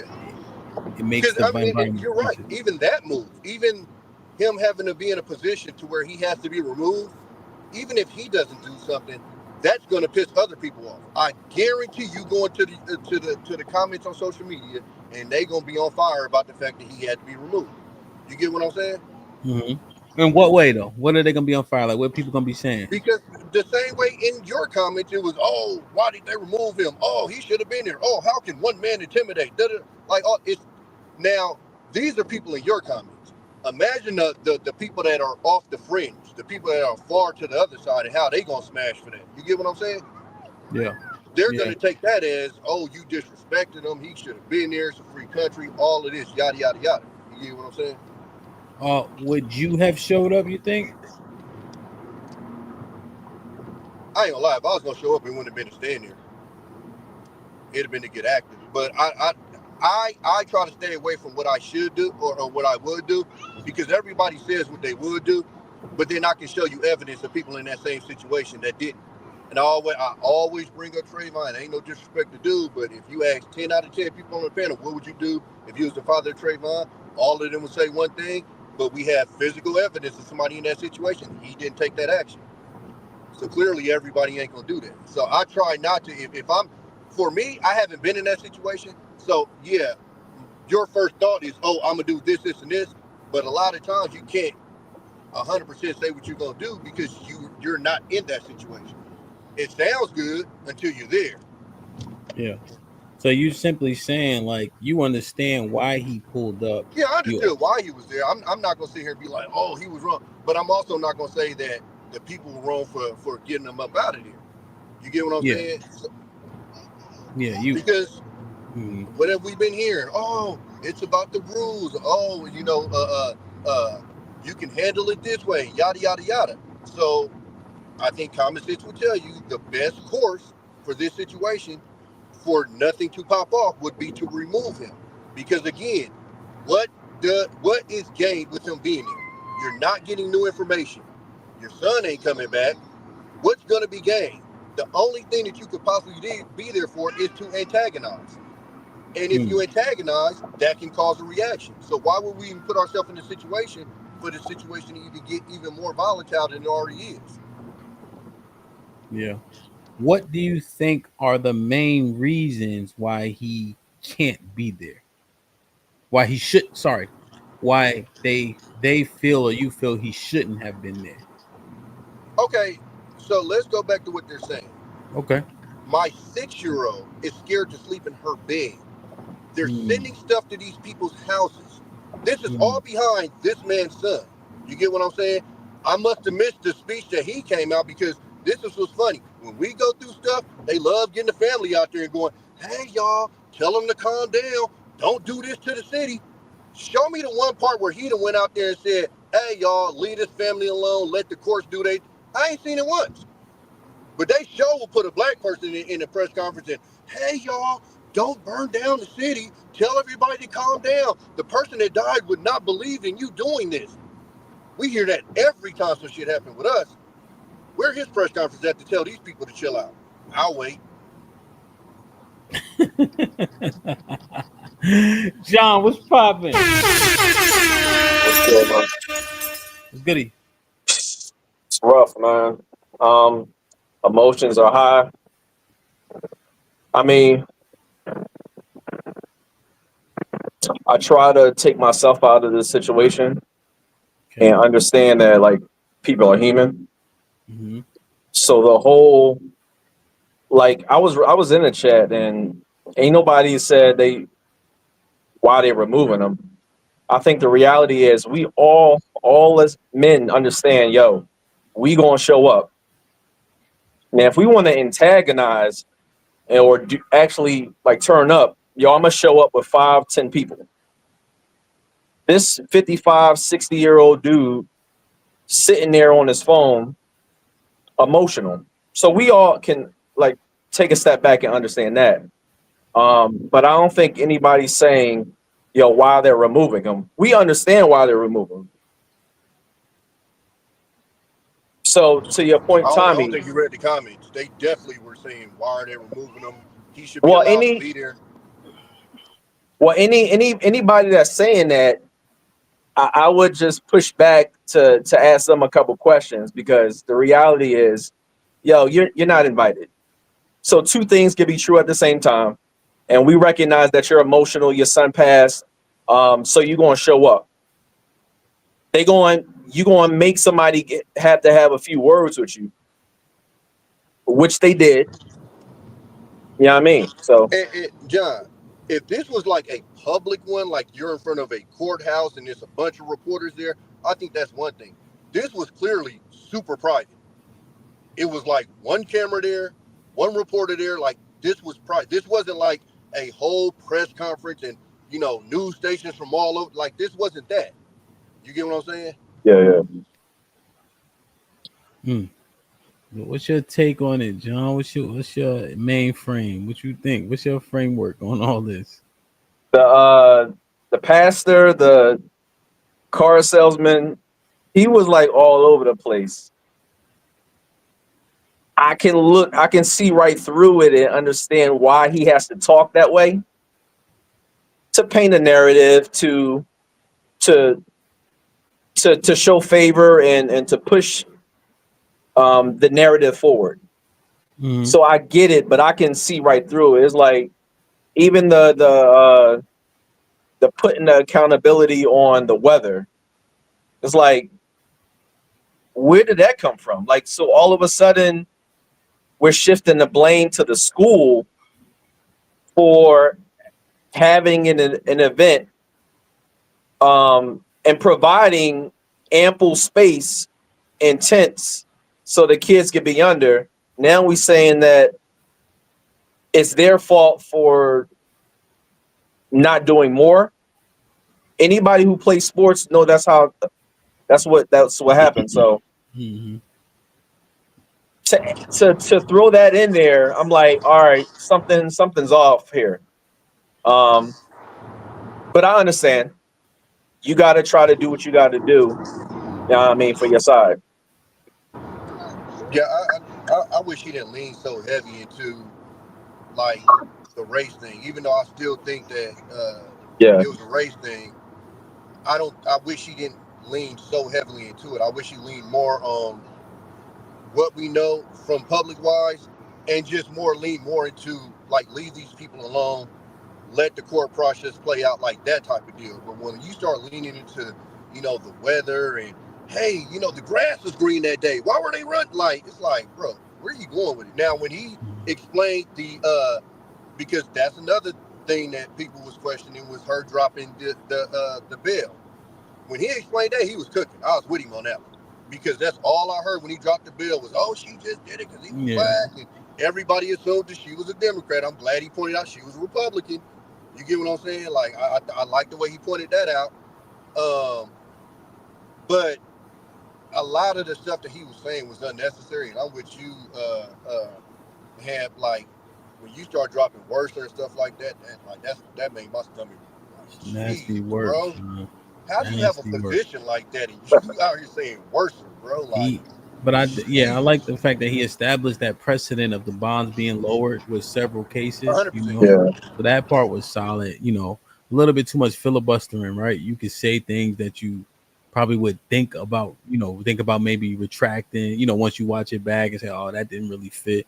But the filibuster with the emotions that happens. Go ahead.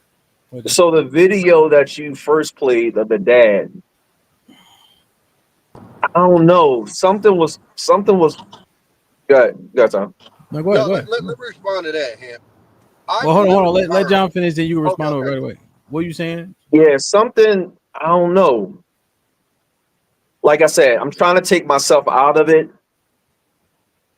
and put myself into an emotional, fatherly position, but I'm not getting on the internet like that. That's where we always go, and we sometimes talk crazy, We articulate ourselves crazy. We sound like, I don't know, we sound like we don't make 200K and live in a great, I don't know, if something's just off, and I'm trying to understand why didn't I, and maybe I might be off. I didn't see an incident report or police report where he told that exact story. So I might be off. That father is not in the police report whatsoever, that initial father. And the thing about it is, right, people are going to get subpoenaed, right, if you literally give that testimony. And now you're going to have to duplicate that testimony or properly recount it with a level of opposition, right? Well, wait. So why didn't you do this? Why didn't you do that? Why did you let your daughters? Why didn't you have a tent for that? Like, you know, why were people running their cars? Why were your daughters running under another person's tent as opposed to the car? What school did your daughters go to? What, like, it's gonna be crazy if they subpoena him after he released that tape and shit like that. Yeah, because I thought the story was, and like I said, I might be off. He's saying that they just immediately jumped on him, and then the boy went to his book bag and grabbed the jump. Yeah, that's where I'm like, I don't know. So yeah, and that's why when we have these conversations, right, it's important to have someone who is able to either it's going to be like, it's only three. It's going to be for, against, or objectively observed, right? And so if he on his TikTok and he talking to people who agree, you just say anything, and now you getting confirmation after confirmation. My fear is, when people start asking questions to dissect it, how does that story stand up, right? And when you say the wrong things under the court of law, right? Under what the fuck is it called? After being sworn in, right? That it's a different level, and now you already put some shit out there that you didn't practice, you know. So I just be thinking of it like that, be like, you know? And another thing about what I think you kind of hit the nail on the head when you said about, I think he did give a testimony in court, but when I'm on, I don't know, I have something about me stepping in front of whenever something's important, I'm not to the side. Like my girl or my wife, she's never going to be the one that just opens her mouth to set the tone of what our family feels. Because the reality is, I'm the head of this family. So you're going to hear, and you're not just going to like lean towards her tears. You're going to hear my voice and understand what I'm saying. So, but like I said, I think that's a tactic that they wanted to play the card, which is cool. You know what I mean? But I think you hit the nail on the head. Cool Ray, salute with the $2. Cool Ray, you said you were trying to make a comment. Type in the chat what you was trying to say real quick. Now $2 only gets you 50 characters though, so don't, you know what I mean? Don't. Truth and Reality Undefeated. What up, Red Pill with the $2? I get the feeling niggas glad he deleted a whiteboard.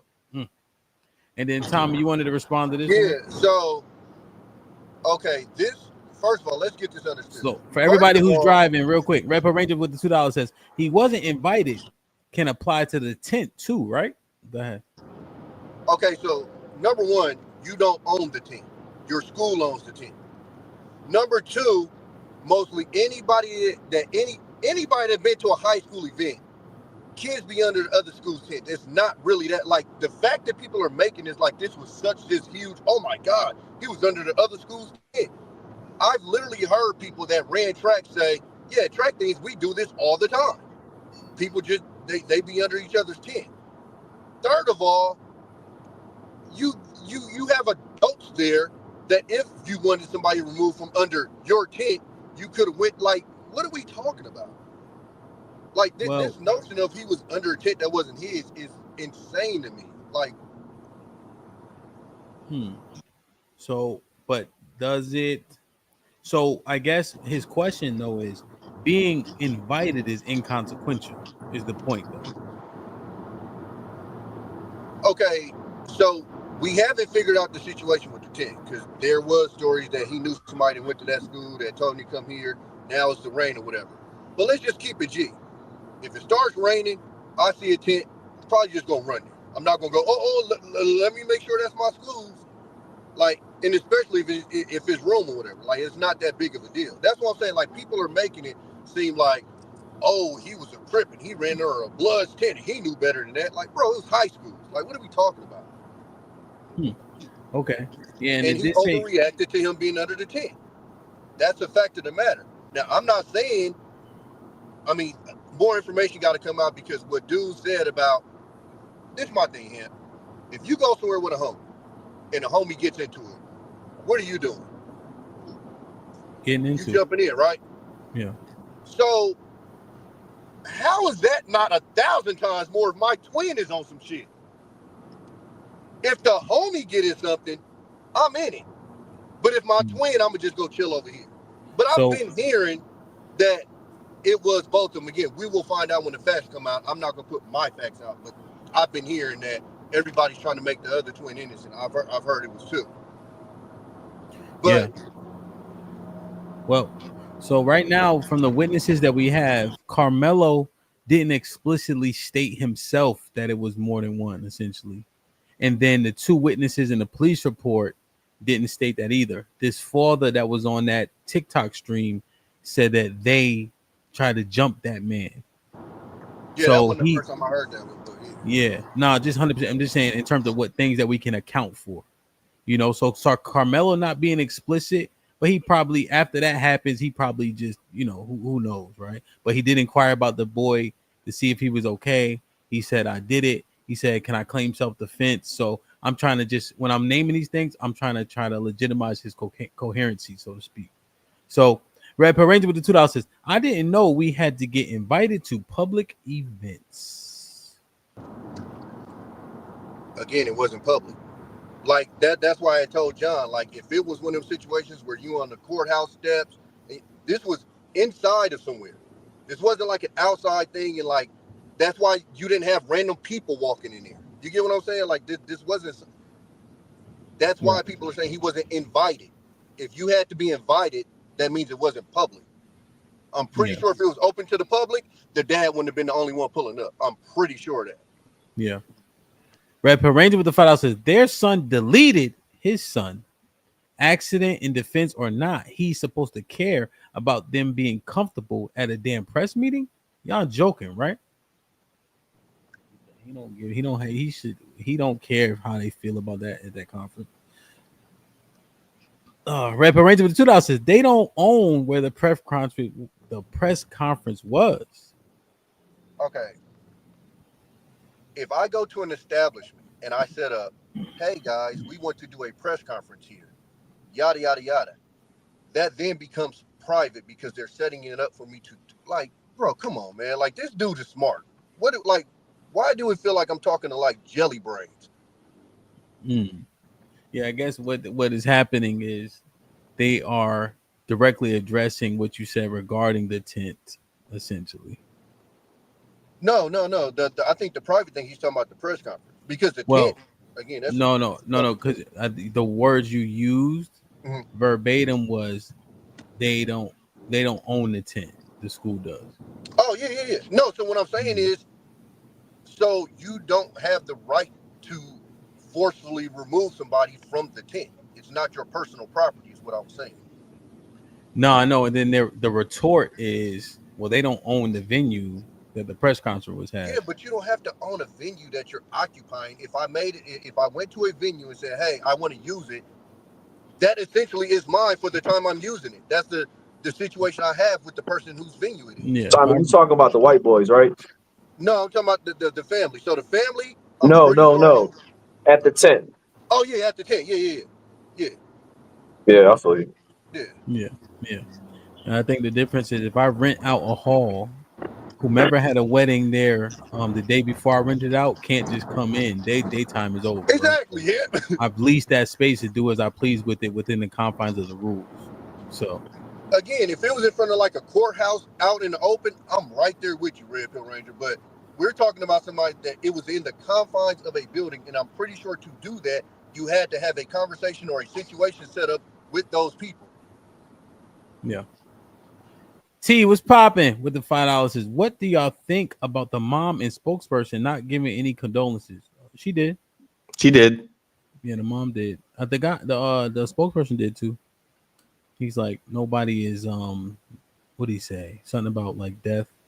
But she definitely said, my heart goes out to that family, right? Right. I don't know though. That's a whole lot. I think that's a whole lot of good grace. morning. Oh, my bad. Good afternoon. All right. The John, do you think it sounded like more of a formality essentially? Yeah, and I don't know, man. Whenever I hear somebody, it exists, but we always paint a narrative, and we do this tit for tat thing. Well, they could do it, we could do it. Da da da. This whole racism, it's always race. The man, we don't get a fair shot. I don't know. I'm just trying to look at exactly what's presented and what's in front of me. But it always goes there. And I think sometimes we do that to paint a narrative so we can win. So we can continue whatever is happening or whatever they do. And it's like, it's always going to be there. And I'm like, so that, and I could be off though. So I think I know what you're getting at. I think a better way to put it is that there are a set of laws that are set to govern us all equally, and the law has never applied to us equally. We are not given protections by the law, but we are endlessly persecuted by it. 5 times more likely to get any kind of sentence, longer sentences for the same infraction. The law is never applied to protect us or rights or freedoms or self-defense. We're not only always questioned, but we are assumed to be guilty of a crime.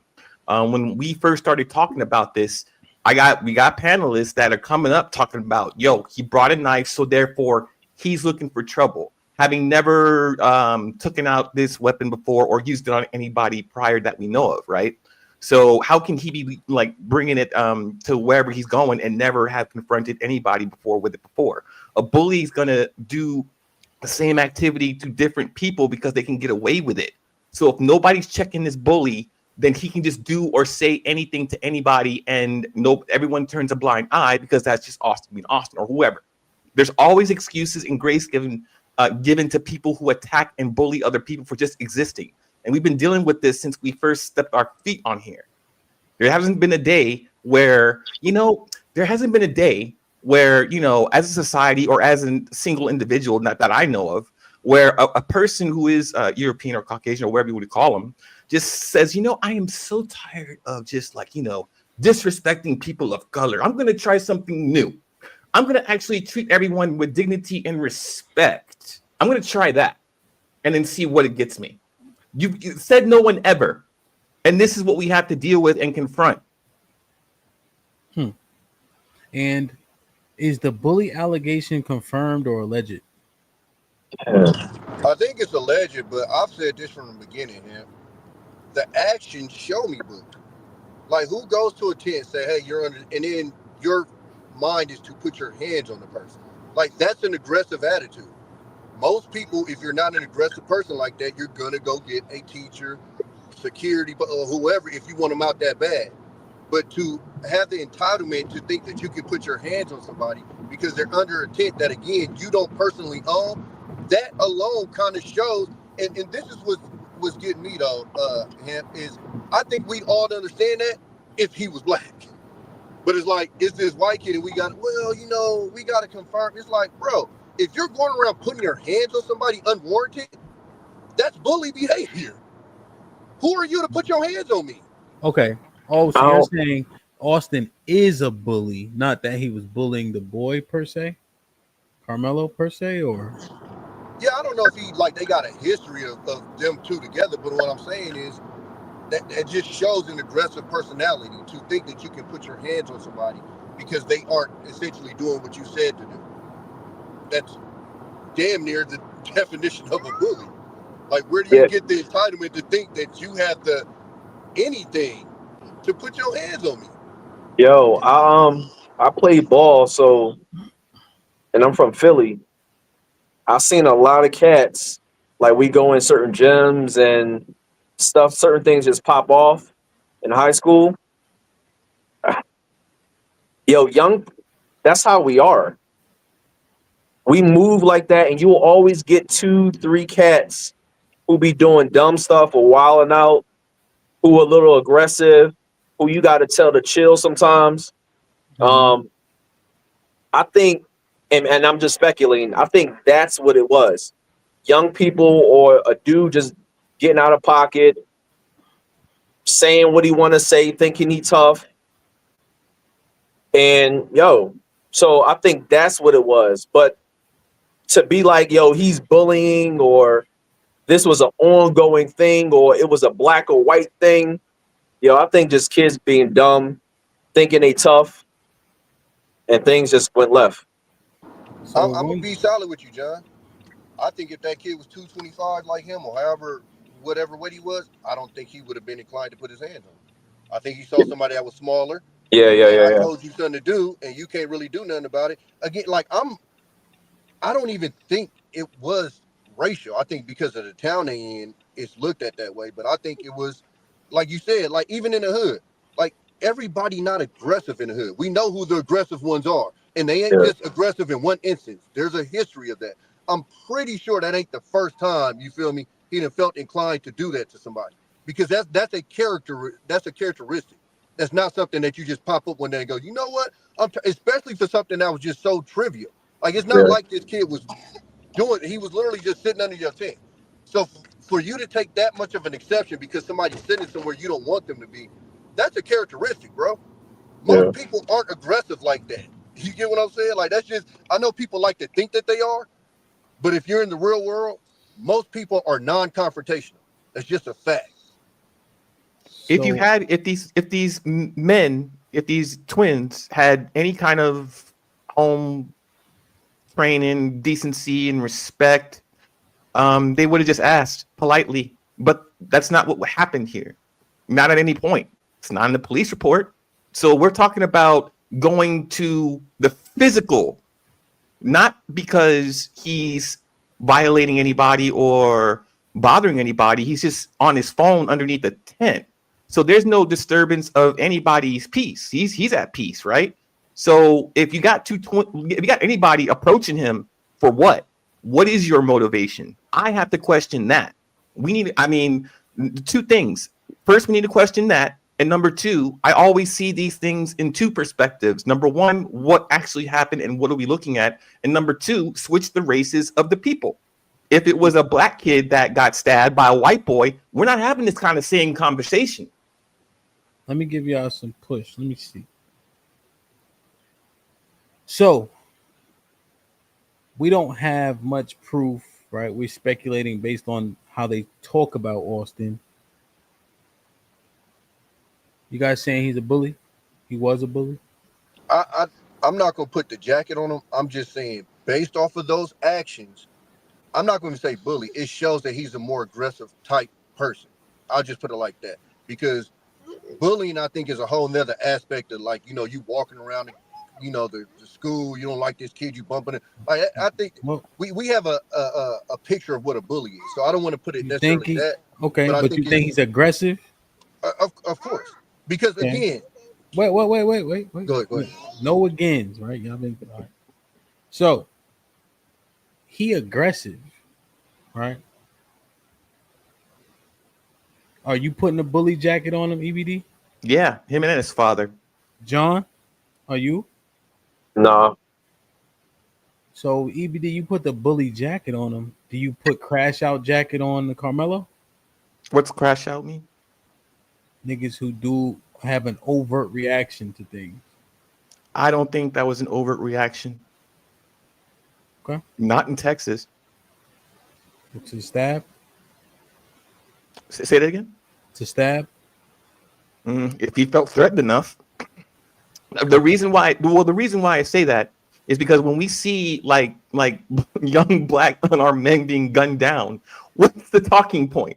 I was scared for my life. He raised his hands, so I shot him. He had his hands lowered, so I shot him. He had a cell phone, so I shot him. He had a wallet, so I shot him. He didn't do what I say fast enough, so I shot him. He ran away, so I shot him. I thought he had a weapon, so I shot him. Yeah. Okay. Okay. So you saying it's a Texas thing? No, I'm just saying, like, he had every reason to fear for his life. Well, physically, I want y'all to just think, right? And this is so if you don't put the jacket on him, cool, right? But we don't have history of really either one of these boys being overt or over the top to fit these narratives, right? A lot of it's speculative, right? So we're looking at this one incident, right? So when you look at the police report, and I'm asking, I want us to really mine through this shit, right? Yeah, I got you. So when you look at the police report and he says, touch me and see what happens. Right. Per the police report. Right. Punch me and see what happens. And grabs the bag. Mm-hmm. And somebody were to put a crash out jacket on him, would they be totally off base based on simply what we know? If we're issuing jackets based on this single incident, seemingly. The reason I say no, because he didn't come to that school or sit under that tent looking to use his knife on somebody that day. Say it again. I said the reason I say no and I don't put that jacket on him is because he didn't bring that knife to use it on somebody that day. Okay. So the reason why it's hard for me to say crash out is because crash out to me is like the guy that Red Pill Ranger was talking about earlier that went to the school and started sparking shit. That's crash out to me. You get what I'm saying? And I don't put these two in the same situation. So for me, it's hard for me to put that label on him because if I see Buddy that just went to the school and got it popping the way he did, I can't put those two in the same category. You get what I'm saying? Okay. All right. John, anything on that? I'm just laying it out to see, where we land.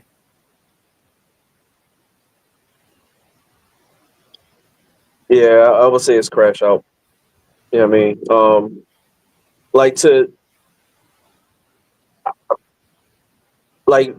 If we think that's normal, that's not normal behavior.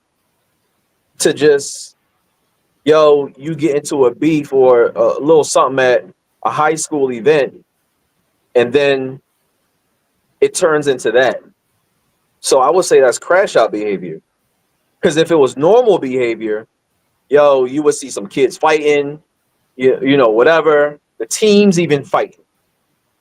That's normal that we've all seen happen, but we've all seen multiple cases where somebody ended up dying.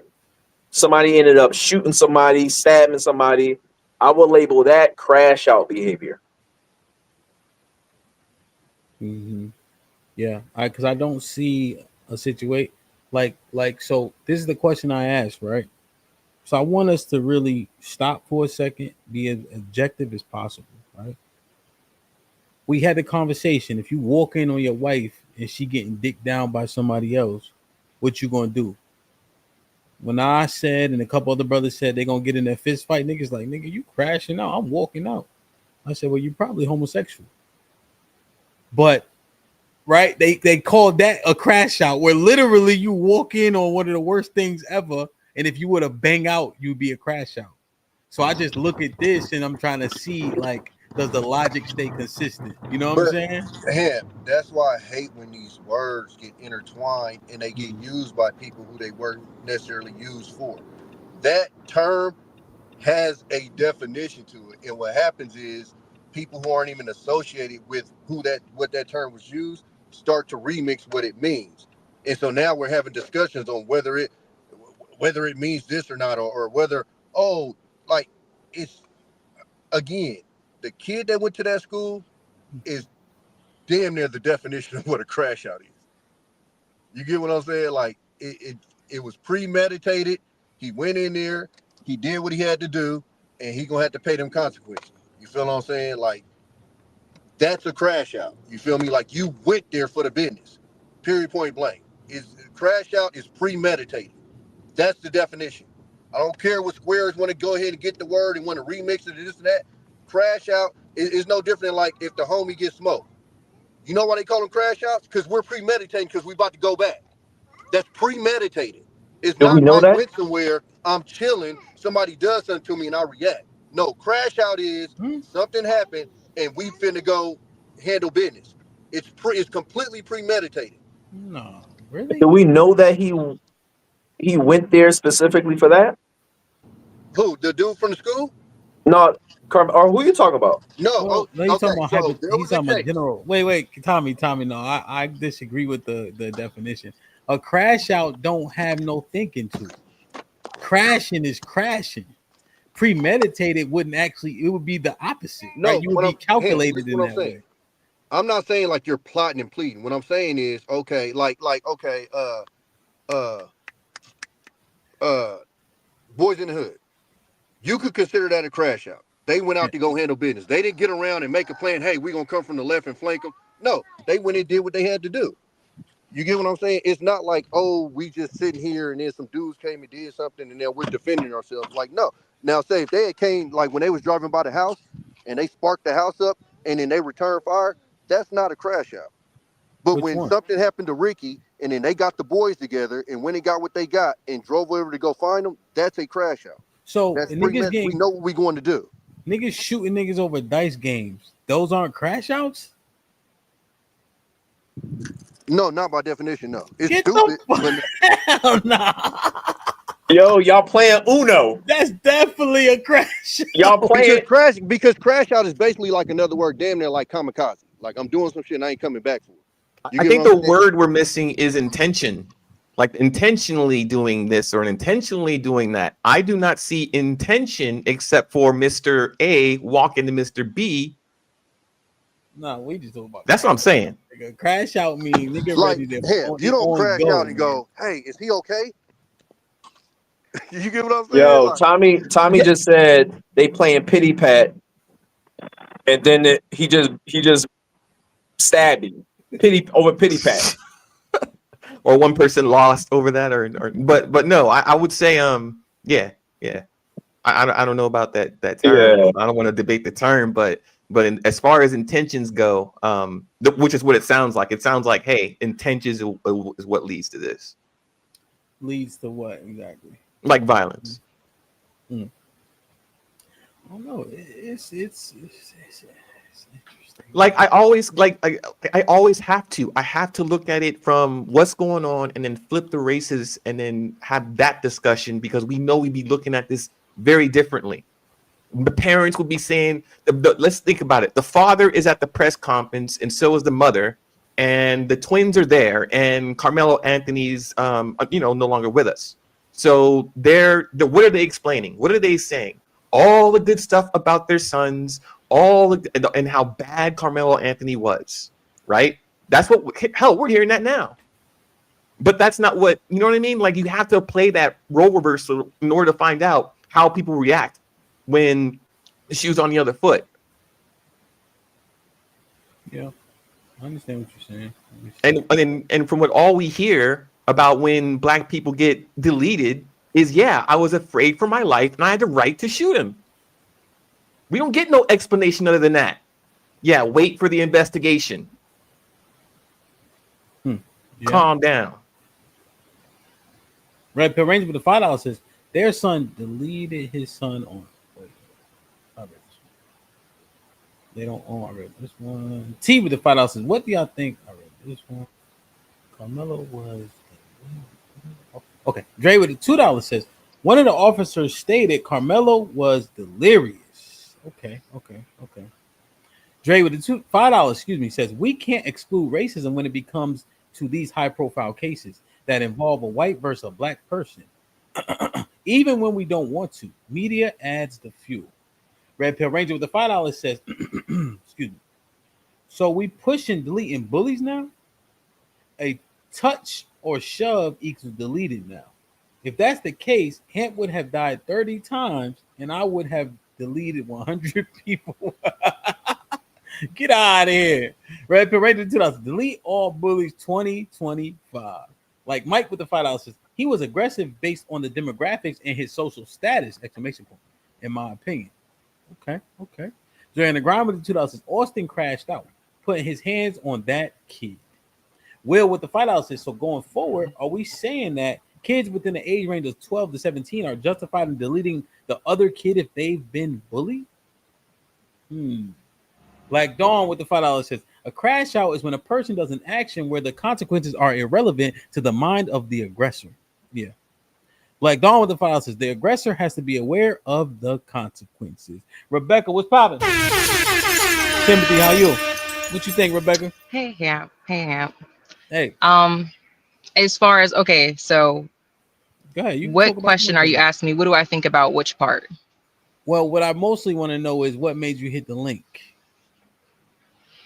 I feel like, I hate to say Phil, but the way that the conversation, just the way that the conversation is going, I feel like you had already said it, like the speculation is a lot of speculation, and I feel like we are very uninformed on a lot of things, which is fine to have the speculation.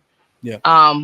But even that video that you shown about that man, which I think is clout, I feel like with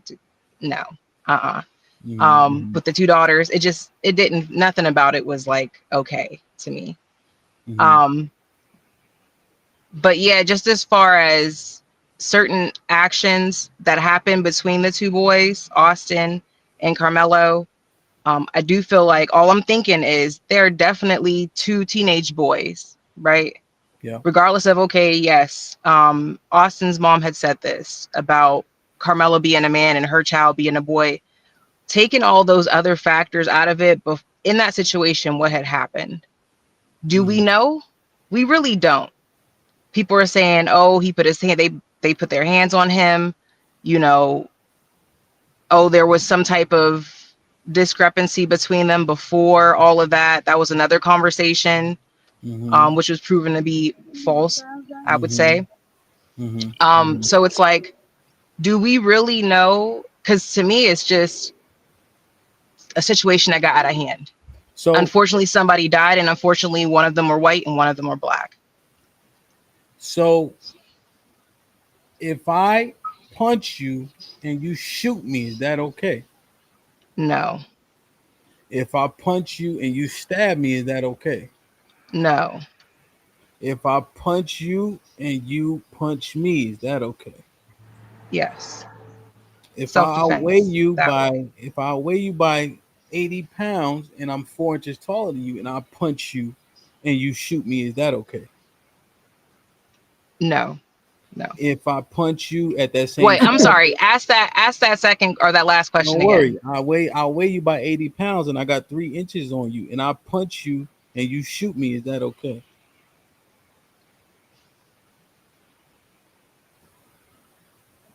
I would say yes, obviously, because the self-defense is different. The self-defense is definitely different because of the weight and all of that. The strength. So stature matters in the response. Stature definitely does matter. So do you think that the white boys antagonized them initially, speculatively?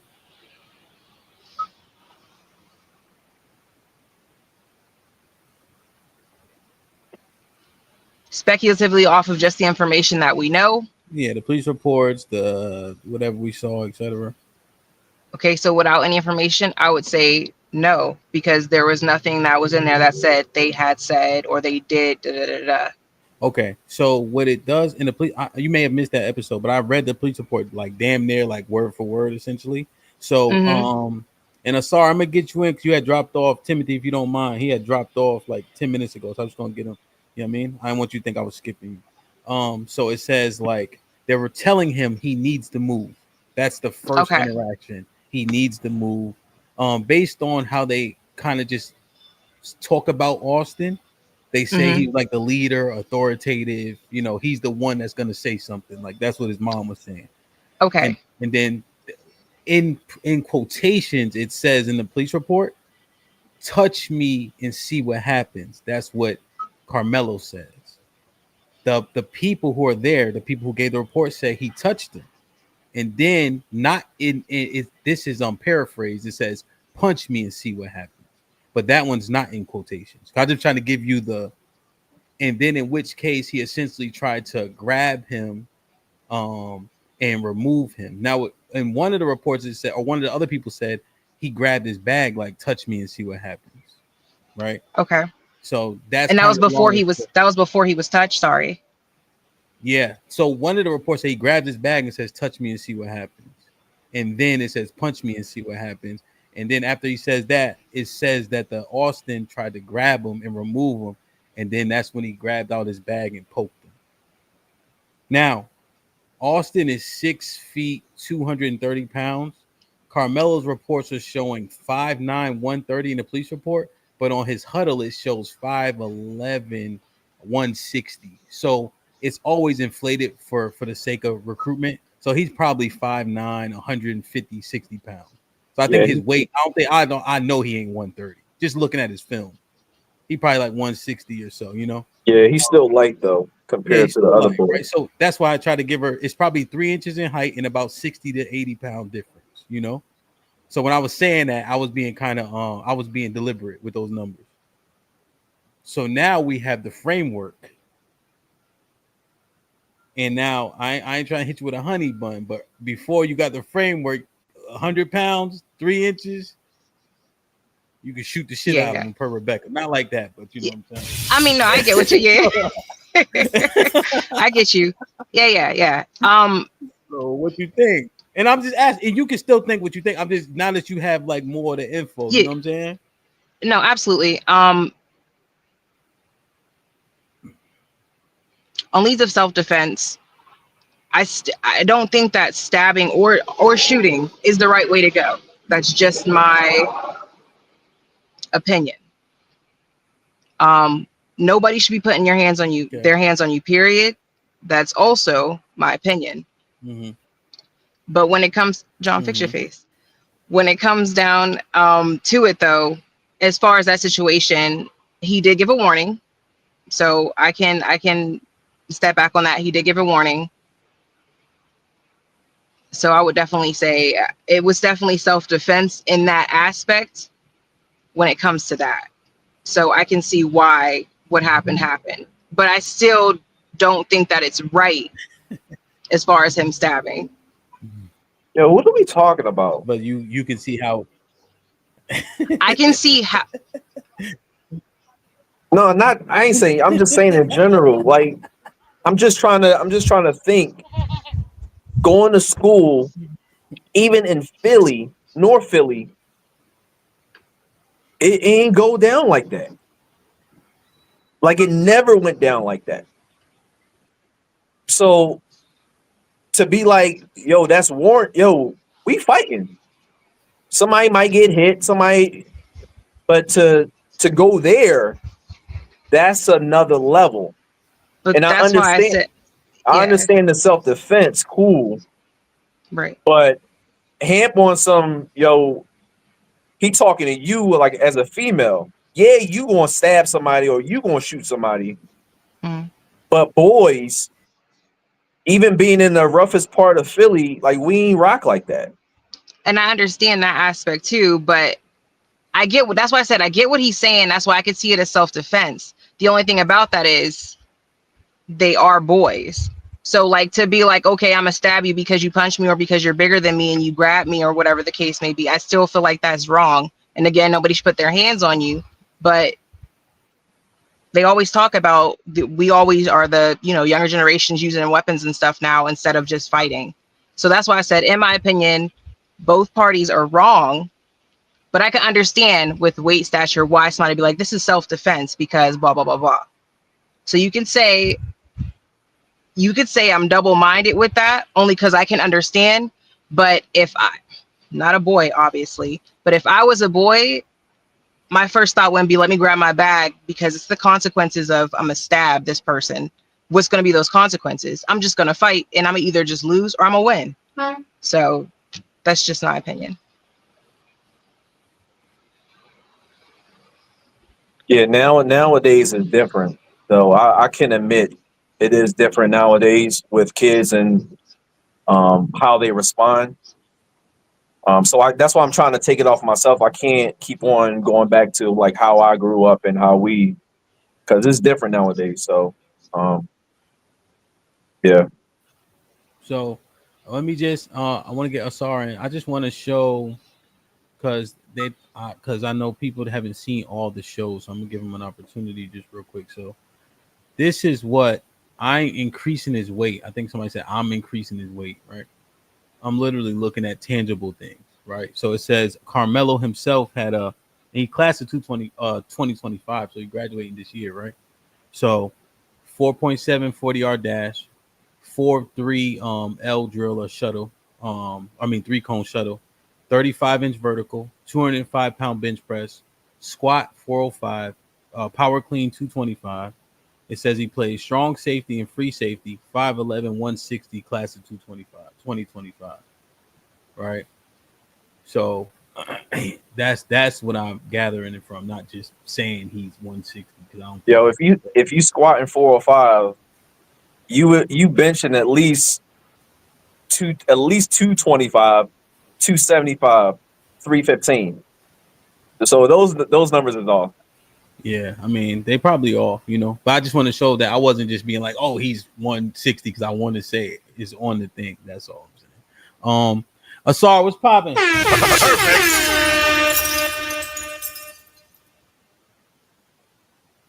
You on mute, bro?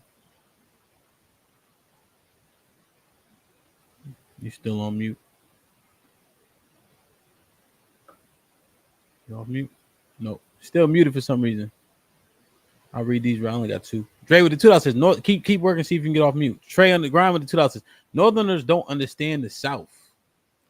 Red Pill Ranger with the $10 says, it's if the bigger person not beating you to death or trying to, you can't just shank because you're losing a fight. Y'all joking, right? We capping all heavy niggas 2025. Hamp don't stand a chance. Jesus Christ. Asar, did it work?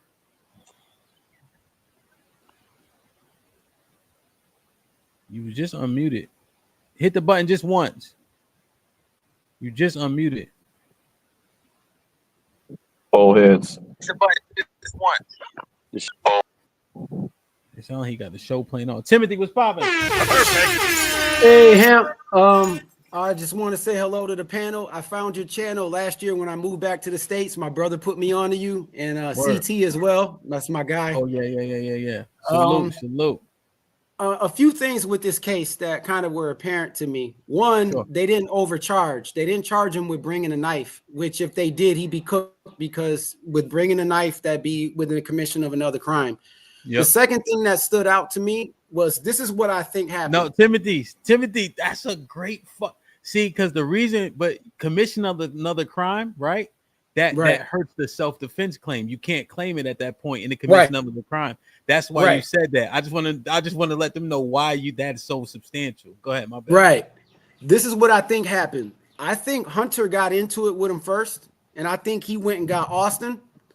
And then I think everything unfolded from there. And I also think this was over a girl, because you notice when the family first spoke out, the victim's family, they kept saying this wasn't racial. This wasn't racial.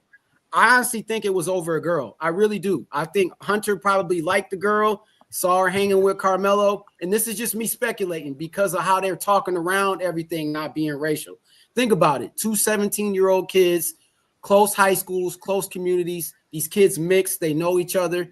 You look up and you see him hanging with a girl you like. You want to get rid of him. He's not supposed to be there. This is just me speculating because, again, they kept saying intentionally it wasn't racial. What else would it be over with 17-year-old hormonal boys? And now, hey, y'all can hear me? Yeah, we can hear you now. Okay. You solid now. So it does say that he's under the tent with FP, right? The initial of the person are F and P, and F and P gives a statement, right? And I don't know why they didn't redact the first letter of both of those names. That right? They redacted all the other names. It's like people, they do EP. Sorry, my bad. Thank you, James. And is that a girl that he was under the tent with? Good question. I also want to add one more thing, important thing. You notice that when they asked that father to leave, how calm he was at the press conference.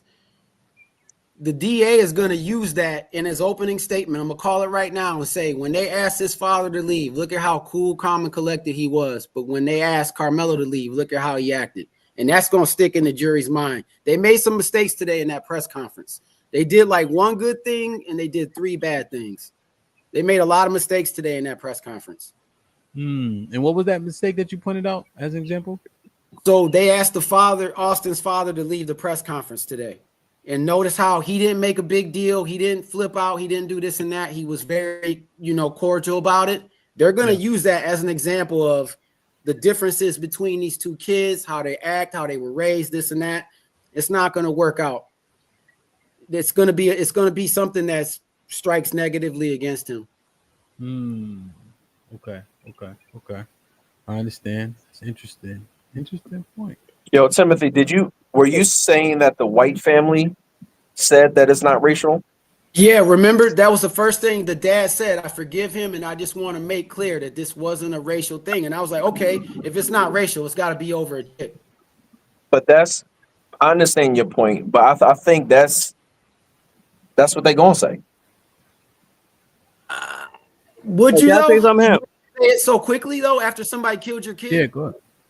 Yo, it's calculated. Yeah. Like Texas, the situation, the optics, like anybody's gonna be thinking immediately fast. So what am I gonna do? Let me say exactly what I think everybody else is gonna perceive it as to be.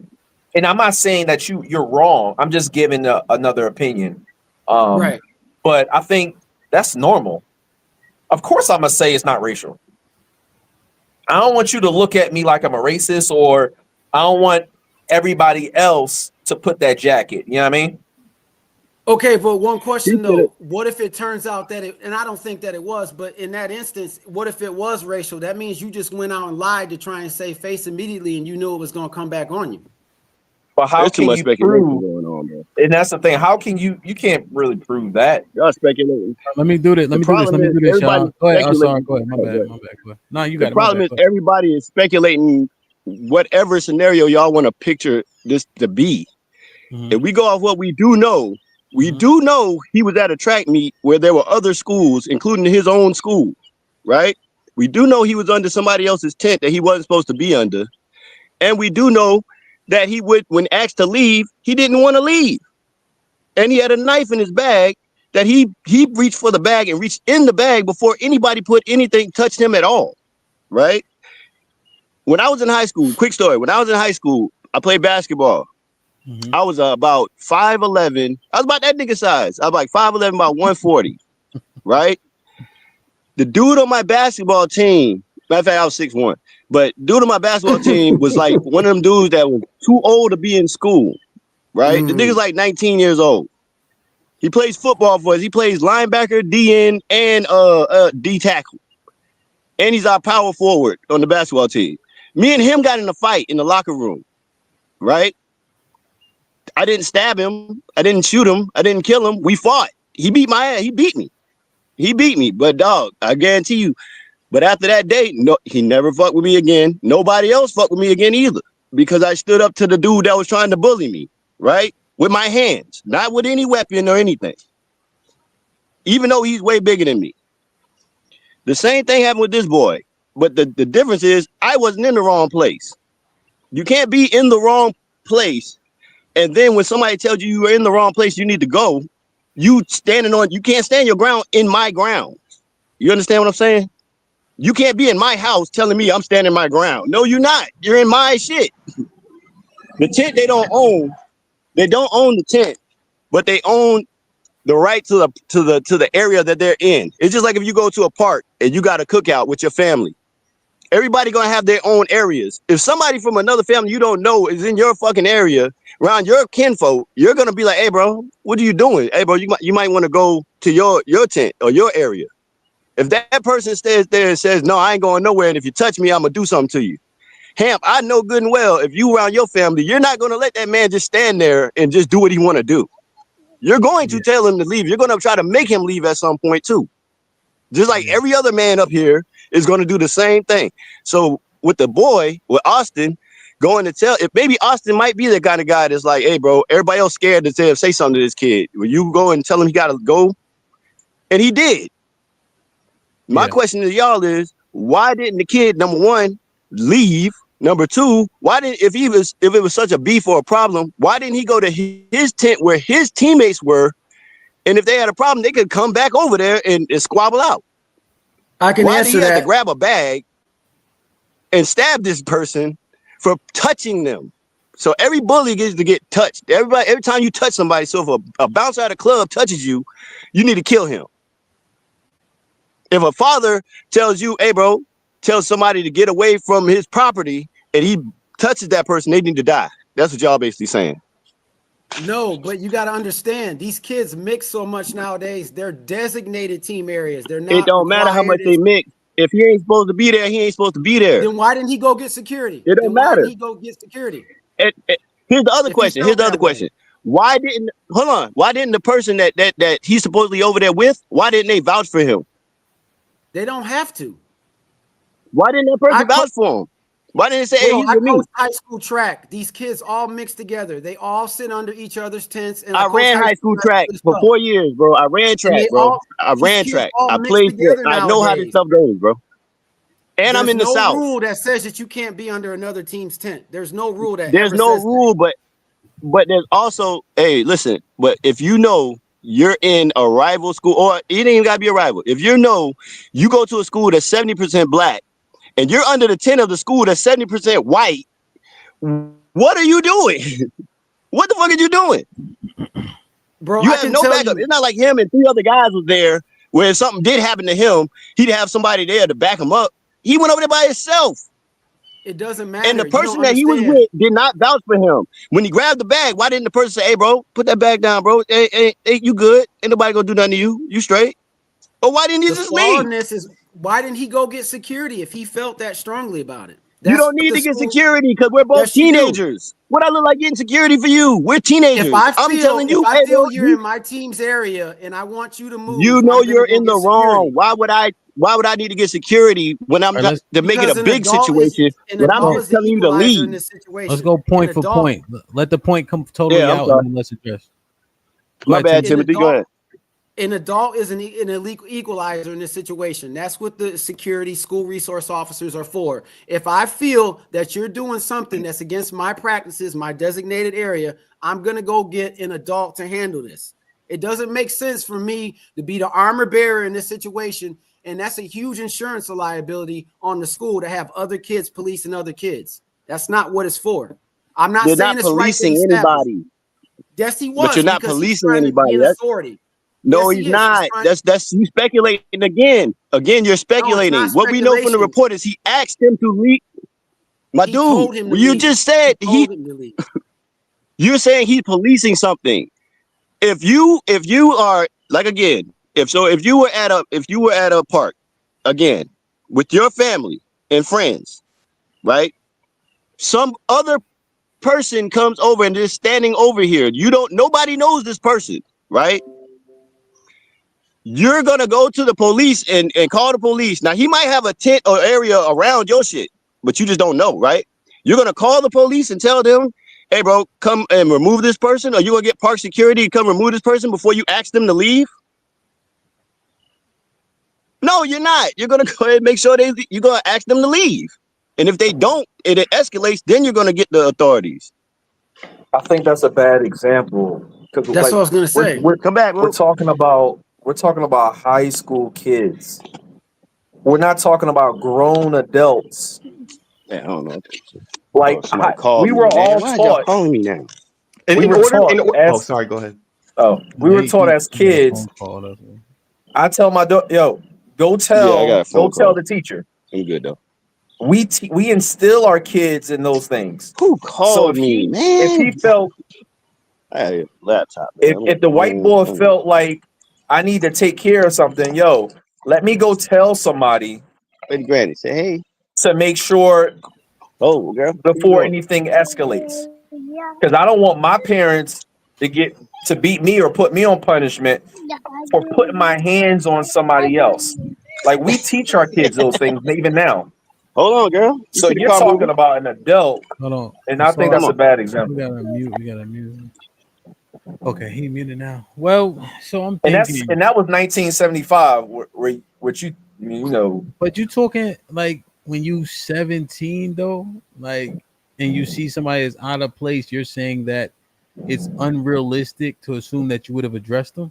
No. I'm saying we will, but he's making the case like the boys shouldn't have. Like we all know boys are gonna be boys and they're gonna do what they're gonna do. But what should the white boy have done? No, Yo, he's you saying don't. that the white boy was within his rights to address him. He's saying that Carmelo was out of place and should have removed himself. I don't think the white boy, like you don't put your hands on somebody. Like, and that's what I'm saying. We teach our kids, yo, don't put your hands on nobody. Cause you gonna have to deal with that. You gonna get in trouble. Well, I'm let me gonna ask you a address question, you John. first. Let me ask you a question, John. We teach our kids not to put our hands on each other, right? But we also teach our kids to fight. We also teach our kids how to fight. This was a jet calling me, man. Put it on do not disturb. Yeah, well, John, so how do we what's the reconciliation? You teach your kids get right if necessary. You teach them how to get right. So what's the reconciliation? All I'm just speaking to the fact that cool, he's bringing up the fact that he wasn't supposed to be over there. I get it. That's the main point. But we know that they're young, they're going to be kids. But I'm speaking to the preventative measures and why don't we always address like things after instead of the things that we instill? Because the things that we instill, we should be like, yo, you don't touch anybody. You don't put your hands on nobody. But How we're about not instilling talking you don't about stab people that. in the chest? But he's talking about what are you talking about? He's talking about the after effects. So I'm he talking would about be like the during.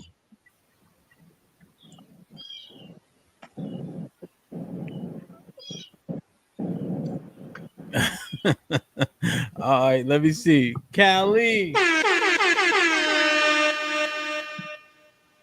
Hey y'all, what's up, TNBR fam? What's goody? What's up, Callie?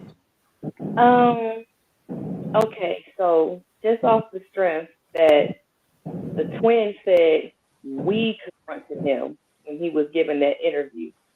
So no, it wasn't just no one-on-one. Okay. Number two, Buddy was sitting there with his friend underneath that tent. So yeah, he could be there. Whether or not the friend walked off or what have you and didn't say nothing initially, that's irrelevant. The fact of the matter is that he was there because he was invited. Point blank, period. So to say that he shouldn't have been there or whatever like that, you can go on ahead and toss that over the shoulder. Okay. And just so we're clear, so I think the police report, Callie, directly says he knew someone under there. Mm-hmm. Does that we can automatically assume that he was invited because he knew someone there, or as long as he knows somebody, he should be able to sit there? Right, because if it was that strict of a rule that they can't be under there, then the person that he knew that was under there would have told him. If it was that strict of a rule. Same person that didn't vouch for him. Correct. I think it's a rule. These kids mix with club sports. They all know each other. How do we know? Wait a minute. How do we know that person? How do we know that? Yeah, he knows this person. How does he know that person and him even? How do we know them people even rock with each other? He could have been over there, check that person. We don't know. We don't know what he was over there talking to that person about, right? Well, see, now you're being Stretch Armstrong. It obviously No, wasn't you guys an have issue been the one until Hunter and speculating. Austin made it I'm one. just speculating too. It obviously wasn't. Huh? Who made it an issue? Who made it an issue? Who made it an He issue? did. He did. No, he didn't. Austin and Hunter did. It's in the police Touch me report. and see what happens is you making it an issue. No, you're Why not. he didn't? Hold on. Let me ask you a question. Let me ask you a question real quick. Why didn't he just say, hey man,